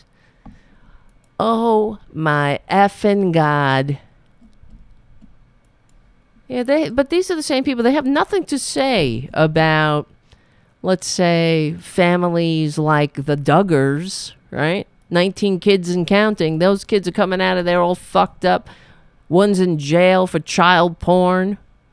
The other one's like, they can't even hug. They side hug. They're sick. These are sick fuckers. But I'm not in their business. Except when I watched the stupid TLC show when it was on, because I was watching it like a train wreck. But, I could have told you that one of them was a pedophile. I mean, look at them. They're repressed. I don't know. I'm sure 3-4 of them are gay. I hope at least one of them is trans and comes out quick. And let's see, here's another review. All children should see their mom as reflected in their storybooks. This is a gift to not only to sex workers and their families, but to all who may need a better understanding about how stripping work is labor, deserving of respect and dignity. Exactly. Well, you got to keep it dirty, though. You got to keep it dirty, filthy, treat people like shit. Women are bitches. Women are whores. Fuck them. Beat them. Put them in their place. That's why we have to control their bodies, because women are shit. So, this is the mothering book I've always dreamed of. How mamas love their babies shifts our narrow definition of what a mother is, what a mother does, what a mother looks like, and what caring our babies looks like. I don't know. Anyway, I just thought I'd share that because this is what Republicans do. They throw shit out there. It's like a fire hose of bullshit after bullshit. And, there's no context. How mamas love our babies. Wait, what did she say? It's about girls, and I like boys. And the way that this is sort of targeting children comes up a lot in children's literature and children's movies. And so there's a lot of sort of hypersexualization of the content that's being fed to children that isn't necessarily age appropriate. And how do you know? If your mother's a stripper, if she's already doing it, that, then wouldn't you want to talk to them about it before they get all fucked up and become a Republican? Or a serial killer? I would argue probably 95% of parents would argue that they don't want their children at a drag queen story hour or reading a book about... Well, then don't take them to a drag queen story hour. God, I hate these people. Sort of... one book was How Mamas Love Their Babies, and it was about how sex workers are wonderful parents and sort of try... I don't think it says how sex workers as a whole are wonderful parents, just like how real estate brokers as a whole aren't wonderful. You know what I mean? It's all professions. It doesn't make you a wonderful parent to be in a particular profession. I'm sure that some women who are at a strip club right now working, they're there because they don't have any other option to keep a roof over their head with for them and their child. I am positive about that. To foster acceptance for all different, jobs or... Oh my God, what a horror show. What a horror. Foster acceptance. Professions, but for children, that's not an appropriate message. How do you know, hear that honey? There are women who are dancing for money, and that's how they support their families. And so, how dare you? How dare you? Maybe the women who are dancing for money would like their child to have a book that doesn't make them feel like shit. A book that they could see themselves in. I mean, this is the point. Of don't ever, you'll never go broke betting on Republicans missing the point. I'll tell you that. This is sort of the forced conformity that a lot of people on the left sort of... Forced conformity. Who forced you to go to a drag queen story hour, lady? Who forced you to read a book about a kid's book about a stripper who loves her child? Who forced you? Did somebody force you? And then she says that how when a little girl came, another anecdote story, of course, right? A little girl came home and said, I like girls. She says, that's sexualized. No, it's I mean, one fucking story out of context. Who's sexualizing it but you, lady? You sick lady. On the woke side are... On the woke side. Or professions, but for children, that's not an appropriate message to hear that there are women who are dancing for money and that's how they... that's how they support their families. And so this is sort of... The It's not conformity that a lot of people on the left, sort of on the woke side, are on the woke forcing side. on parents and children to say, this is... Hey, girl, take a walk on the woke side.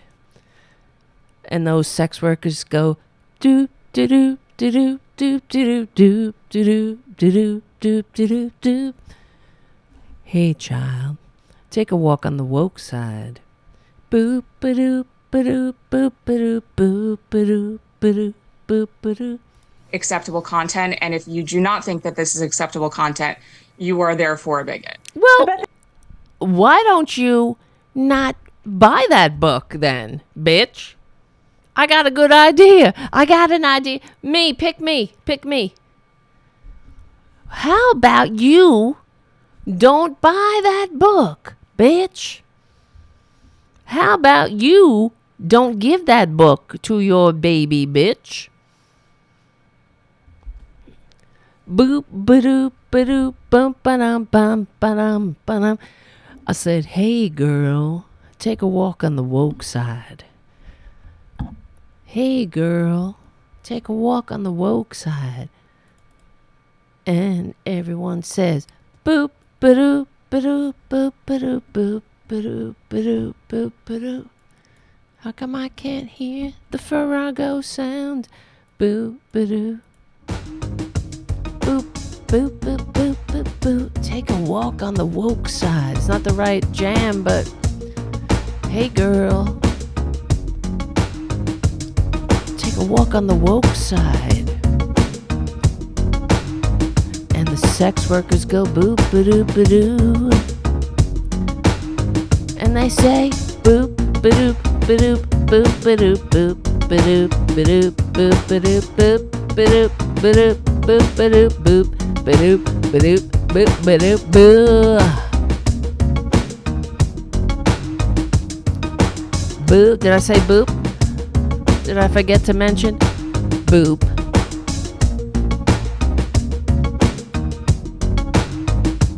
I saw that tweet that you mentioned. It was someone who said, I was recently at my friend's son's 8th birthday party. I was chatting with one of the moms, and she said that her 5-year-old daughter came home from school and said she likes girls, and that her teacher said that's okay. So is the response seems to have been that's okay, without more editorializing about whether it's sexual or not. Although you quote tweeted it saying talking about sexuality with young children weird again. Make that weird again. Yeah. What are you talking? What is wrong with this lady? I mean, she's got to be sick in some form. Something's wrong with her. You realize that. And I've said it all the time that give me 10 minutes with a Republican, and if they are honest with themselves and me, we'll get to the bottom of their issues. She's got issues, this lady. So someone tweeted, my kid came home and said, I like girls. And then she automatically is like, make sex weird again? Make sex talk weird again? Why? So you be shamed like her. She's shamed. She's dirty. I'd like to go in her closet. You know what I mean? She's got some shit in her closet. We know it. You know it. Or it does seem like that's just a oh, that's fine, and let it go, and we'll see if she grows up and is actually lesbian, or she just likes hanging out with her friend Crystal. So what would you prefer a parent do? What do we think is the appropriate course of action there to tell a kid it's not okay to like girls? Right. Hello. No, so the rest of that. No, we're going to have it both ways now. Of course not. We all love to love girls. We're compassionate. We're compassionate conservatives. You would never say no to the girl. You would just shame her, incessantly shame her until she becomes, I don't know, she goes back in the closet and maybe wants to kill herself. And that's it. And when she comes out of the closet, we'll tell her she's being too woke. And then we will disown her. Tweet said, the mother was complaining that this is kind of constant messaging that's happening at the school. And this is something that a lot of parents are feeling very frustrated about, that it feels like a death. Well, then take them out of school, bitch. You don't got to go into my public high schools or my public elementary schools. There's no homeschool. If I had kids, I don't have kids, but I would like them to grow up and understand all about the diversity, the big, beautiful world, the big blue marble we live on, and all its diversity. And I would like for them not to be ashamed of who they are, no matter what that is, except that they were a Republican. That's the only thing that would bring me shame. 1,000 cuts. It's just constant messaging about sexuality. Because you got a dirty mind. It's not sexuality. It's life. But you have a very dirty mind and a very small mind, too. Children for whom they have 2 moms and 2 dads, single parent households led by mothers, single parent households led by fathers. That is an appropriate conversation to have with a child, that adults have different sexuality and all of that is okay. And it is okay because it happens. This is life. Yeah. So it happens that women in the sex industry have children too. Women are dancing for banksters right now. All those banksters that crashed the economy and destroyed SVB Bank. They're dancing for them right now. And they go home and they got their kids at home. The difference, and this is the line that we were trying to draw between having adults have conversation about their own sexuality and assigning a sexuality for a child. And this is where Who is assigning it, bitch? We say, don't sexualize children. You are. They do not yet have a sexual identity. Oh my God. Yeah, just in this example, it doesn't seem, from that person's tweet thread, it doesn't seem like there was especially more. And I think that that's part of the concern. I would agree that there's a lot of messaging in school that I, as a leftist, don't agree with, that I find to be quite conservative. But I think there's an interesting question to be had about what role it is for parents in their home to offer correctives, and whether or not we're actually advocating in school for people to be told, no, it actually isn't okay when these kinds of issues arise, because to your point, some people, the world is what it is, and people are gay, and people do have gay parents in schools, and people do have single parents in schools, and all those kinds of things. But I really appreciate your generosity in talking about this. You're very nice. Subject with us today. Thank you so much. Yeah, she's a lot more generous than I would be. But she really raked her over the coals without even breaking a sweat. That's why I thought that was great. But of course, the smarmy white dude, he represents the right, and he had to jump in and save her ass from herself, her stupidity.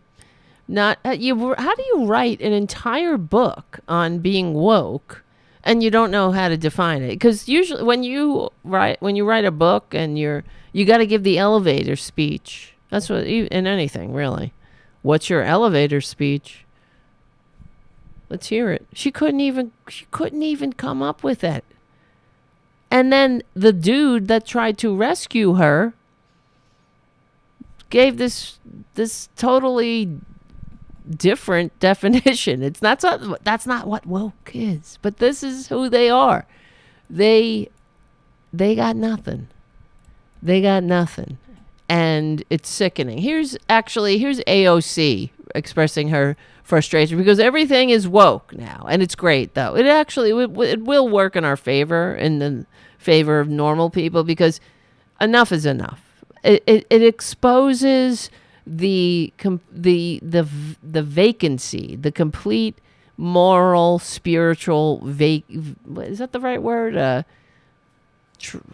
The hollowness, the absolute void that is this stupid underlying racist attack on what woke is. Here's AOC. We have about 7, 8 hearings just in this committee and subcommittee slated this week, and which is a very high number. And I have no qualms with this committee working hard. I have no qualms with this committee doing everything that it can. But I think we need to have a conversation about priorities here.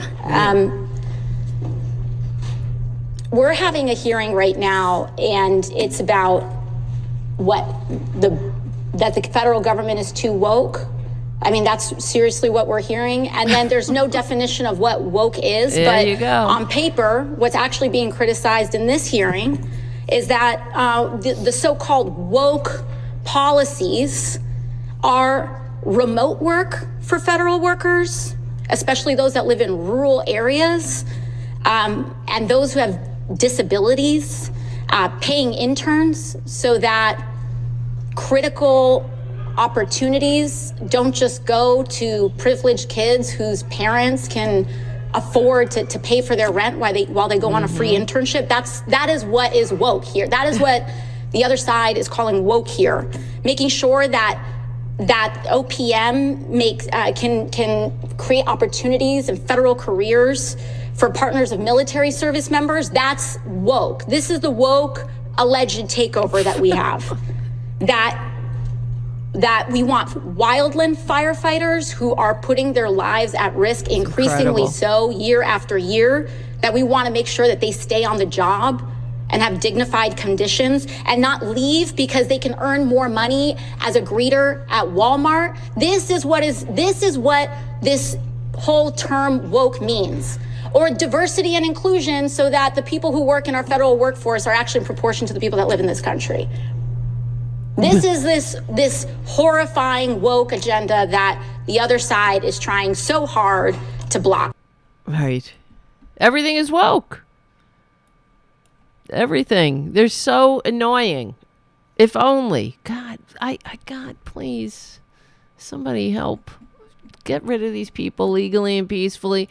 Make them a permanent minority that you meant them to be. Please, God. If you are there, you will listen. Otherwise, I might have to turn to Satan with my request. It's gotten to that point. No, I'm only kidding. There's no Satan. Yeah, they're disgusting. Republicans, yeah. They're gross. And I have more receipts in that department. How disgusting they are, you ask? Okay, well, here's one. Let me see where to go. Oh, well, where the hell is it? Where the heck is... I'm sorry. I'm just looking at some of these other articles about woke. Employees terrorize their bosses into going woke. Oh my God, what does that fucking mean? This is from the Wall Street Journal, and I'll get to the other, how disgusting Republicans are in a minute. A new study confirms that power-seeking workers, can you believe this? The Wall Street Journal, right? We went from the most to the least upwardly mobile with the widest income gap of all of the Western democracies. It only took 40 years for Republicans and conservative Democrats to do that. And now it's they're saying that there's, because unemployment is low and workers are not going to take this shit anymore, and unions are on the ascendancy, even though, we're talking about unions used to be 35% of the workforce, and now it's down to 5, 7, something like that. Republicans have been effective in destroying the American middle class, and that's the point. But new study confirms that power-seeking workers play an outsized role in politicizing businesses. How dare they, right? Power-seeking workers. Let's see. Why do big companies seem to be getting more woke? I hate this word. I'm so sick. And that was the point of Republicans. This is what they do. They destroy everything they touch. It used to be PC, right? They used to say it was PC. You're being politically correct. No political correctness. If I want to say the N-word, I'm free to say the N-word, because that's what it's about. Republicans don't feel free unless they can racially discriminate or vilify somebody. They think it's hilarious. The funniest jokes in the world to them are N-word jokes or some kind of ethnic racial slur. They're hilarious, aren't they? It's a question I've been asked frequently since I started to maintain a list of woke businesses. Now that's a fucker that has too much time on their hands. Okay? They really do, and they need to go away. This Wall Street Journal writer, there's some investigative reporting for you. The complete list of woke companies. Oh my goodness. Coca-Cola, Family Dollar, say it isn't so, AT&T, Nordstrom, Netflix. It's like, where's a conservative gonna go? Where's a con gonna say the N-word in peace? Where's a con gonna be able to attack trans people and misgender someone? If not with their co-workers around the water cooler. Freedom! I was frustrated that much of corporate America was fecklessly endorsing Democratic fear-mongering about newly passed election integrity law in Georgia, which, oh God, this guy. A new paper by researchers from Baylor University and the Copenhagen Business School, blah, blah, blah, says wokeness, the authors conclude, typically originates from power-seeking middle managers looking to carve out areas of responsibility. Think of career fields that tend to attract more Democrats. Oh, my God. Like human resources. Like the human resource bureaucrats, he says, who manage diversity training programs. Ugh. We want white people in every position, ever. That's all I want to see. When I open the door, I just want to see white people everywhere. Unless it's something beneath me. And then I'm going to, I don't even want to look down that low. Because all I want to see is white. A sea of white people. The way it should be. Men. People with outies, not innies. I want no innies in the halls of power. Just outies and white. Lighter pigment. Oh, I hate these people. Oh my God. Listen to this. I used to be addicted to Chipotle, but when their marketing became too woke for my taste, I gravitated to a local burrito chain called Casita Taqueria. Not only does its food taste better, I have no idea what the owner's politics are, and I don't care. What are the politics of Chipotle? What's woke about Chipotle?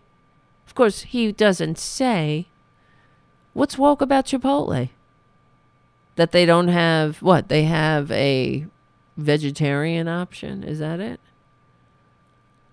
That everything doesn't, you don't have to have any corpses if you don't want. You don't, you got an option. No, please hold the corpse on my burrito. I'm just excited that when I want Mexican fast food, I don't have to swallow any distasteful politics with it. What distasteful politics? Give us an example, Snowflake. Right? No examples, though. This is how the Republicans are. They're just a bunch of snowflakes who lack the maturity to function in a free democratic society. They hate America. I told you. I keep telling you. They hate America. They hate the nation of immigrants. They hate the very essence of who we are. They hate e pluribus unum. Are you kidding me? That is something they hate. Out of many, one? Ugh. Even though that's what the founders, that's the motto they picked. Oh, no. Can't have that. I don't have to swallow any distasteful politics that shall not be named here in this Wall Street Journal article. Because this article is for snowflakes only who get me. Because the distasteful politics, when I say distasteful politics, I don't have to say anything more because I'm speaking in dog whistles. Wink, wink. That was from Dave Seminara. Dave Seminara. Seminara. Seminara. Who is he? Oh, well, it makes sense now that I'm looking at his face. Yeah, Dave. Honey, I think,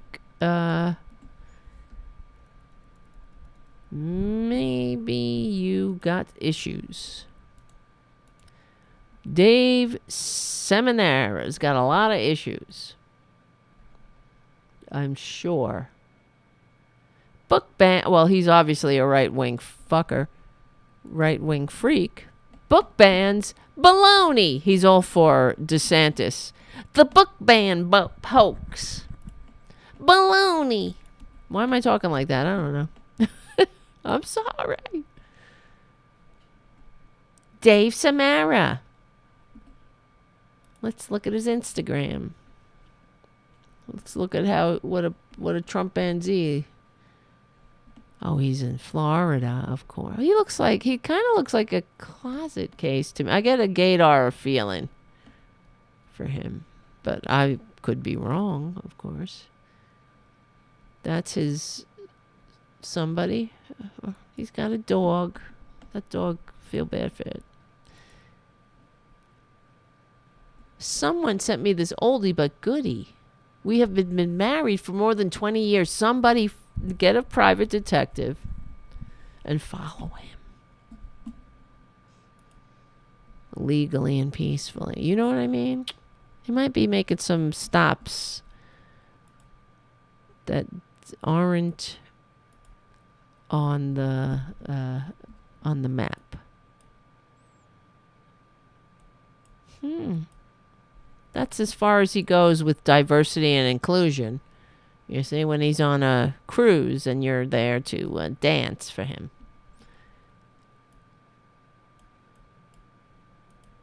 There he goes again. More diversity. All right, whatever. He's a sickie. He's sick. Sickety sick. They are sick. Sick. Something wrong with him. Am I wrong? No. I'm telling you. That's why it's never a surprise. You could set your clock to a right-winger caught in the act of being themselves in some bathroom somewhere. You know? I'm looking for... Wait a minute. completely conservative mocked for being completely speechless when asked to define woke. Oh my God. Oh, here we go. This is what I was looking for. Here's compassionate conservatism for you.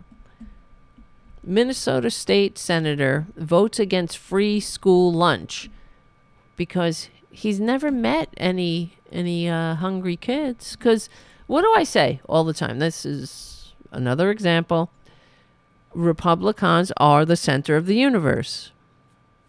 The center of the universe is a very crowded place filled with right-wingers, Republicans.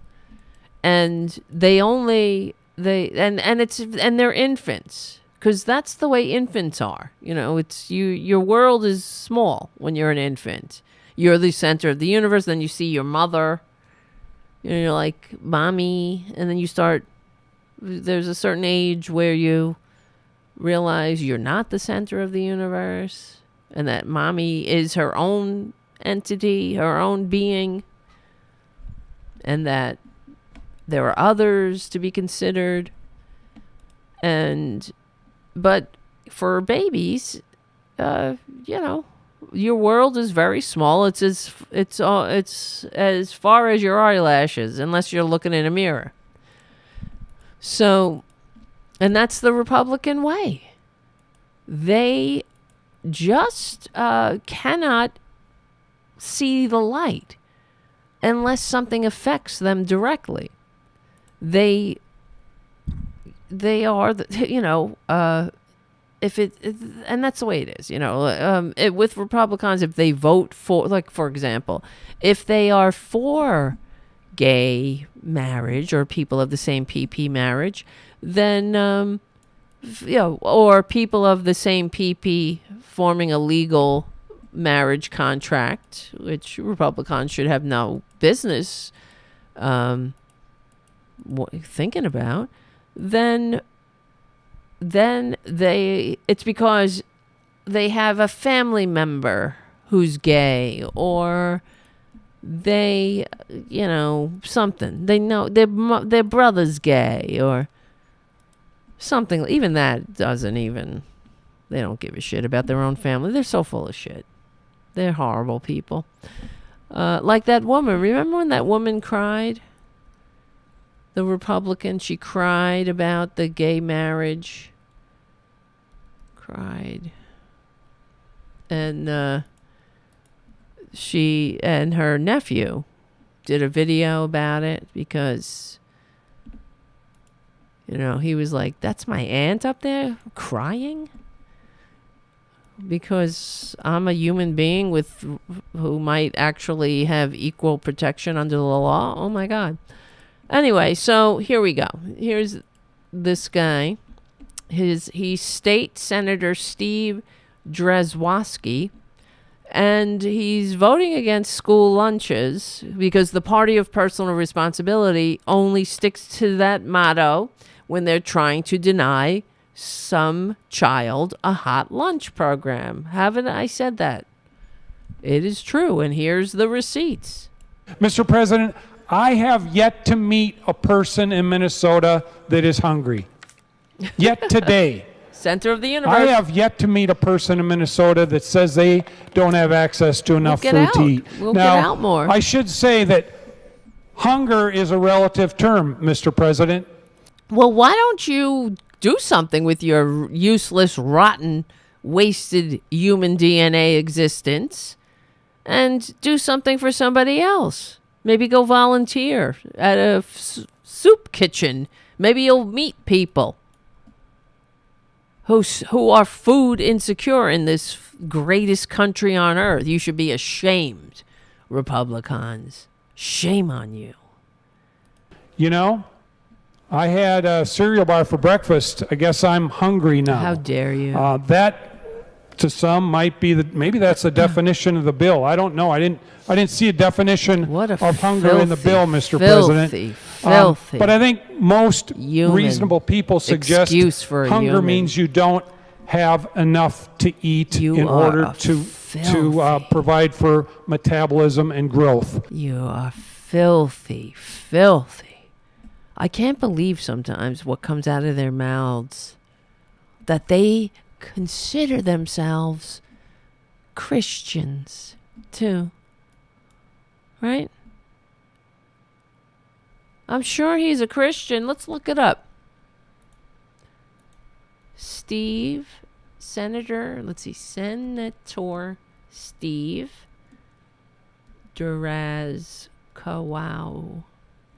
Drazkowski, Christian. Here we go. Meet Steve Draz. Guess that's his nickname, Draz.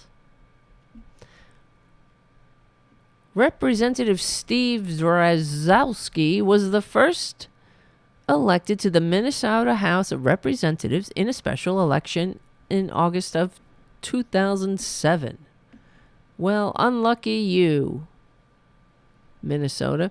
He's been reelected 7 consecutive times, receiving 2/3 of the votes of his supporters. Yuck. Yuckity yuck. During his tenure in the Minnesota House of Representatives, Steve served 4 years as the chair of the House Property and Tax Committee, and also served as an assistant minority leader in the Republican caucus, because he's a right winger. He's a fascist.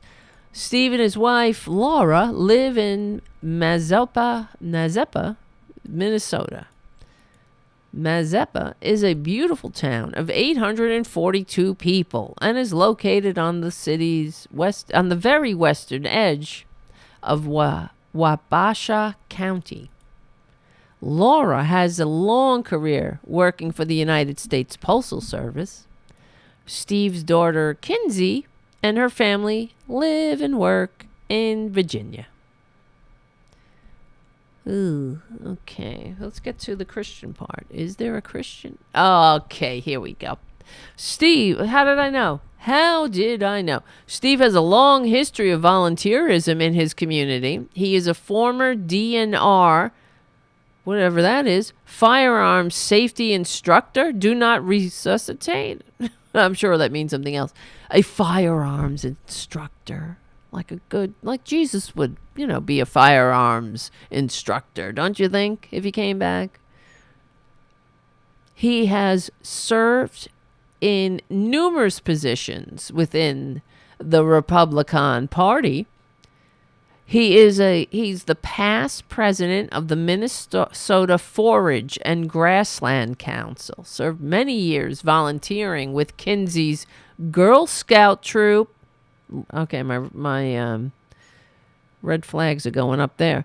And has judged numerous FFA and 4-H youth events. Okay. I'm getting a very weird feeling about him.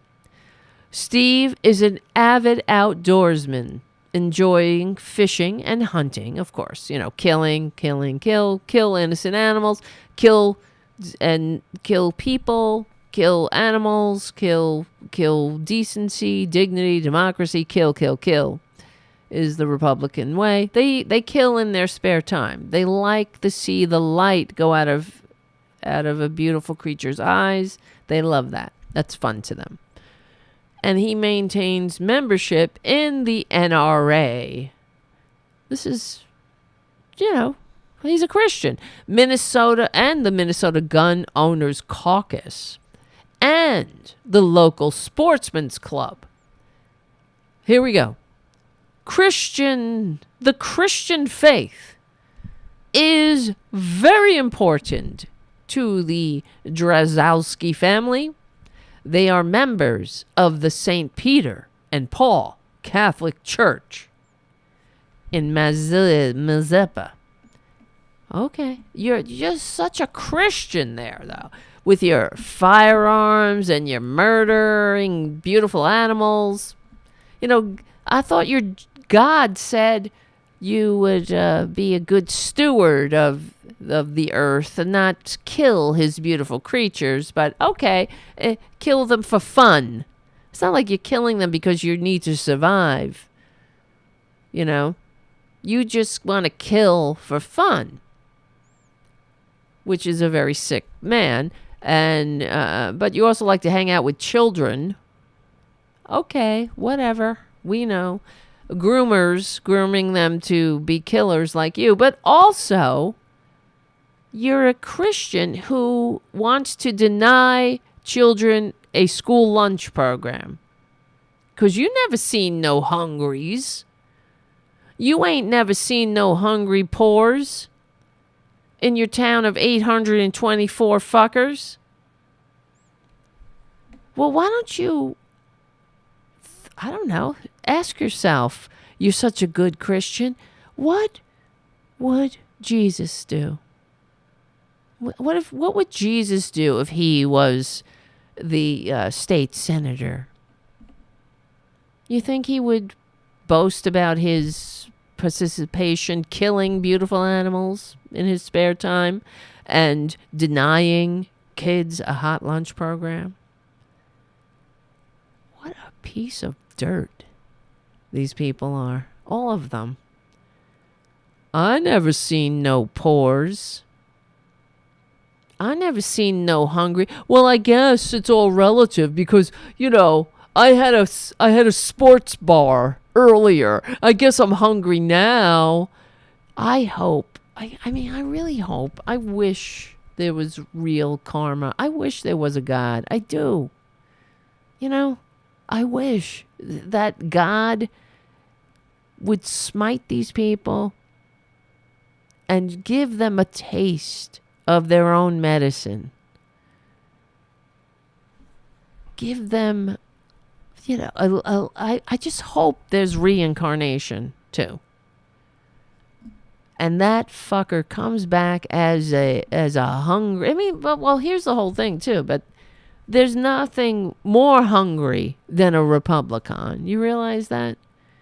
They're hungry, they're thirsty for power and selfishness, just selfish pursuits. I thought your Christian faith is supposed to help you not be a selfish piece of shit. But they can't help it, you see. They really can't help it. And I have one more receipt on that assertion. In case you missed it. We didn't talk about this. This happened a couple of weeks ago. But so many other things were happening. I guess it fell by the wayside. But let me see. This is how disgusting Republicans are. And I have it right here. Alaska Republican argues that child abuse death can be a benefit to society. Did you see this, guys? A child abuse that ends with the death of the child is actually better for society because it's cheaper. It costs less. And here, let's play the clip that I hope you have a strong stomach. Mr. President, I have yet to meet a person in Minnesota that is hungry. That's as disgusting. That is as disgusting. But here's another one. In the case where child abuse is fatal, obviously it's not good for the child, but it's actually a benefit to society because there aren't needed for government services and whatnot over the whole course of that child's life.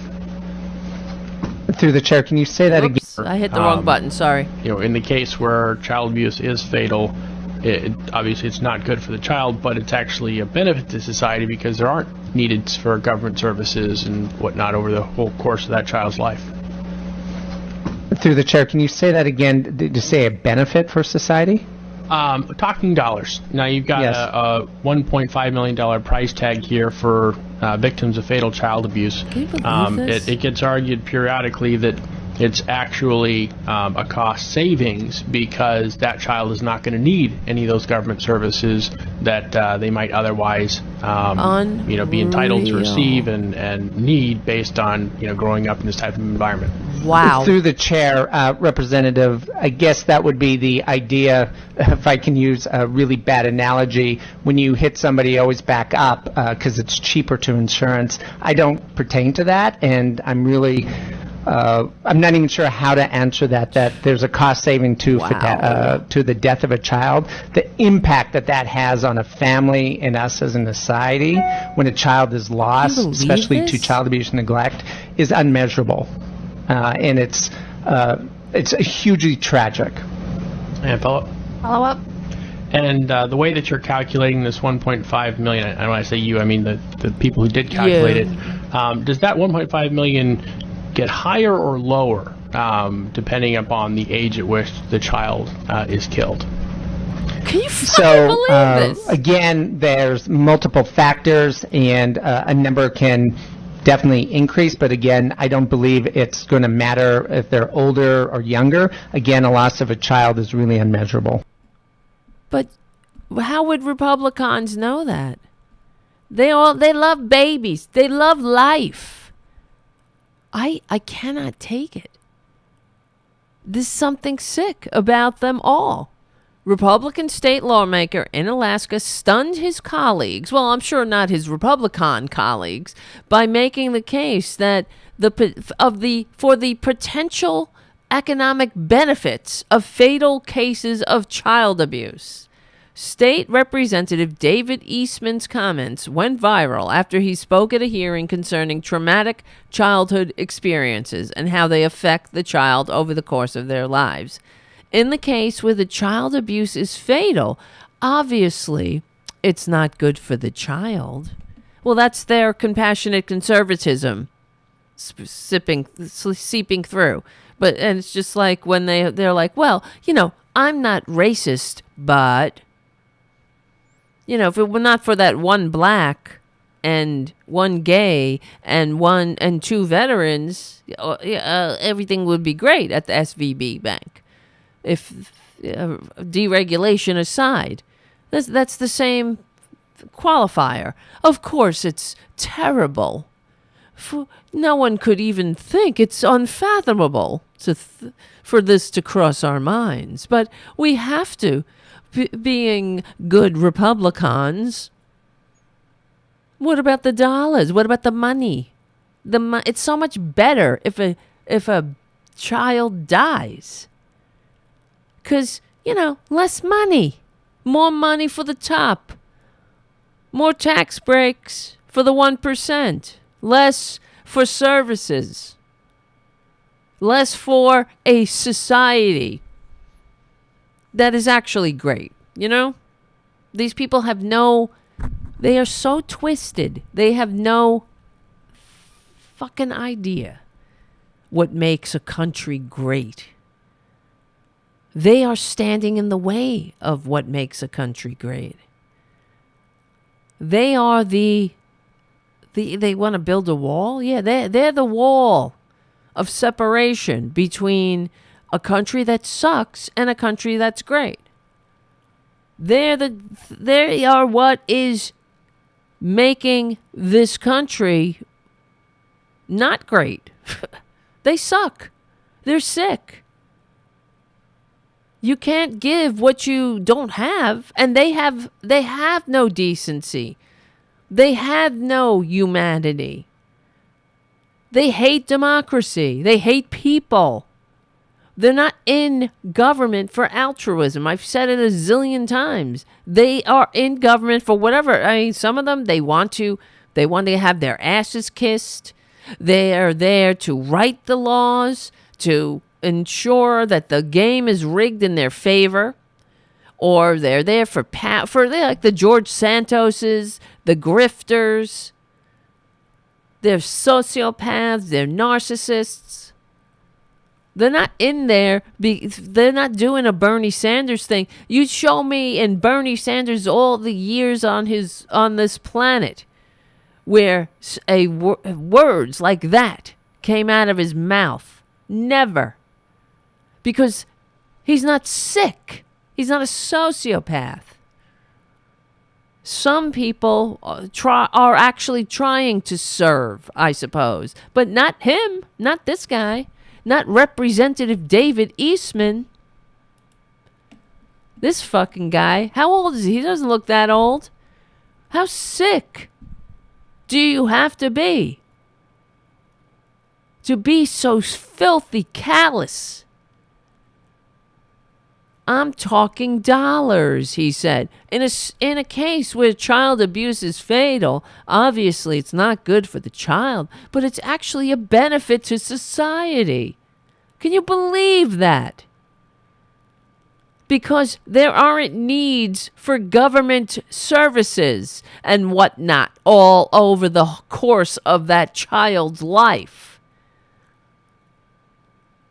What do you mean the services? The services you want to rip from underneath everybody? The rug you want to pull out from underneath people? What services? If you have anything to say about it, there's no services. Everything goes to the top. Dumb, stupid taxpayer money goes right into the pockets of the rich so they can continue to buy you.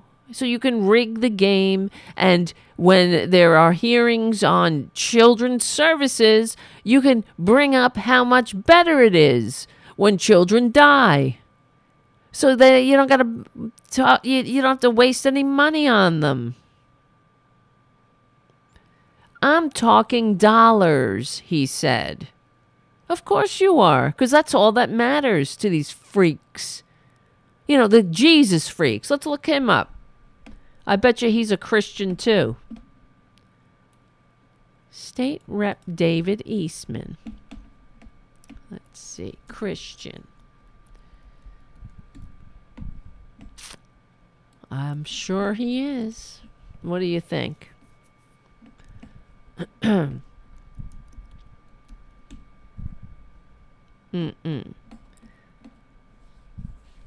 Doesn't say it. He's a sociopath. There are more sociopaths than you really know. I'm telling you. Let's see. Christian. I wonder what his Twitter says. A lot of these filthy Republicans, they have on their Twitters, Christ lover, Christian. When they hate Christ. If he came back, they'd crucify him again. We know that. They were the ones that crucified him in the first place.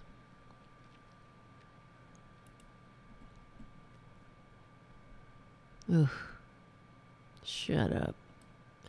My personal I study politics and war today so that my children may have liberty to study STEM tomorrow. What's STEM? Oh, what a piece of dirt. He literally is retweeting Glenn Beck. Shit. Oh my God. There you go. Well, that's why he's like, it's so much better if a child dies when they're being abused. It's so much better. It's better for society. And then somebody had to explain to him, no, the loss is incalculable. I can't take it. I can't take it. These people. I am correct. Thank you, Errol, on the chat. Errol says Tara is always correct. Oh my God. All right. Listen. I'm going to go. I got to get unconscious after that. Forget about it. Right? Because we got more work to do. It never stops. And they will never stop until we make them a permanent minority, legally and peacefully. That's what they're meant to be. They're not meant to be in power. They're just not. If you want to have a functioning democracy that works for more than just white dudes who act straight and are rich, then they're for you. But if you want a functioning, constitutionally limited democratic republic, e pluribus unum, all that might be, be able to do great things. We stick together, we win, do good things, go to the moon, shit like that. Then they must be a permanent minority. All right, guys, we got a show on Friday. I'm losing my voice.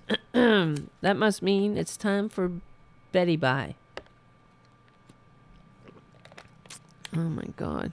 But what fresh horrors will Republicans visit on us in the next 2 days? I shudder to think, I really do. If you can become a patron, please do at patreon.com/TaraDevlin. Like and share, hit the likes, hit the notification bell so when we go live, you can hang out in the greatest chat room in American history. And remember, I'm going to have to whisper it because I'm losing my voice. We will win. We will. Because they have to pretend. You see, it's the truth. We're on the right side of history. They have to pretend that they're humans. Look at Junior. He's cute. He's sleeping. We're on the right side of history.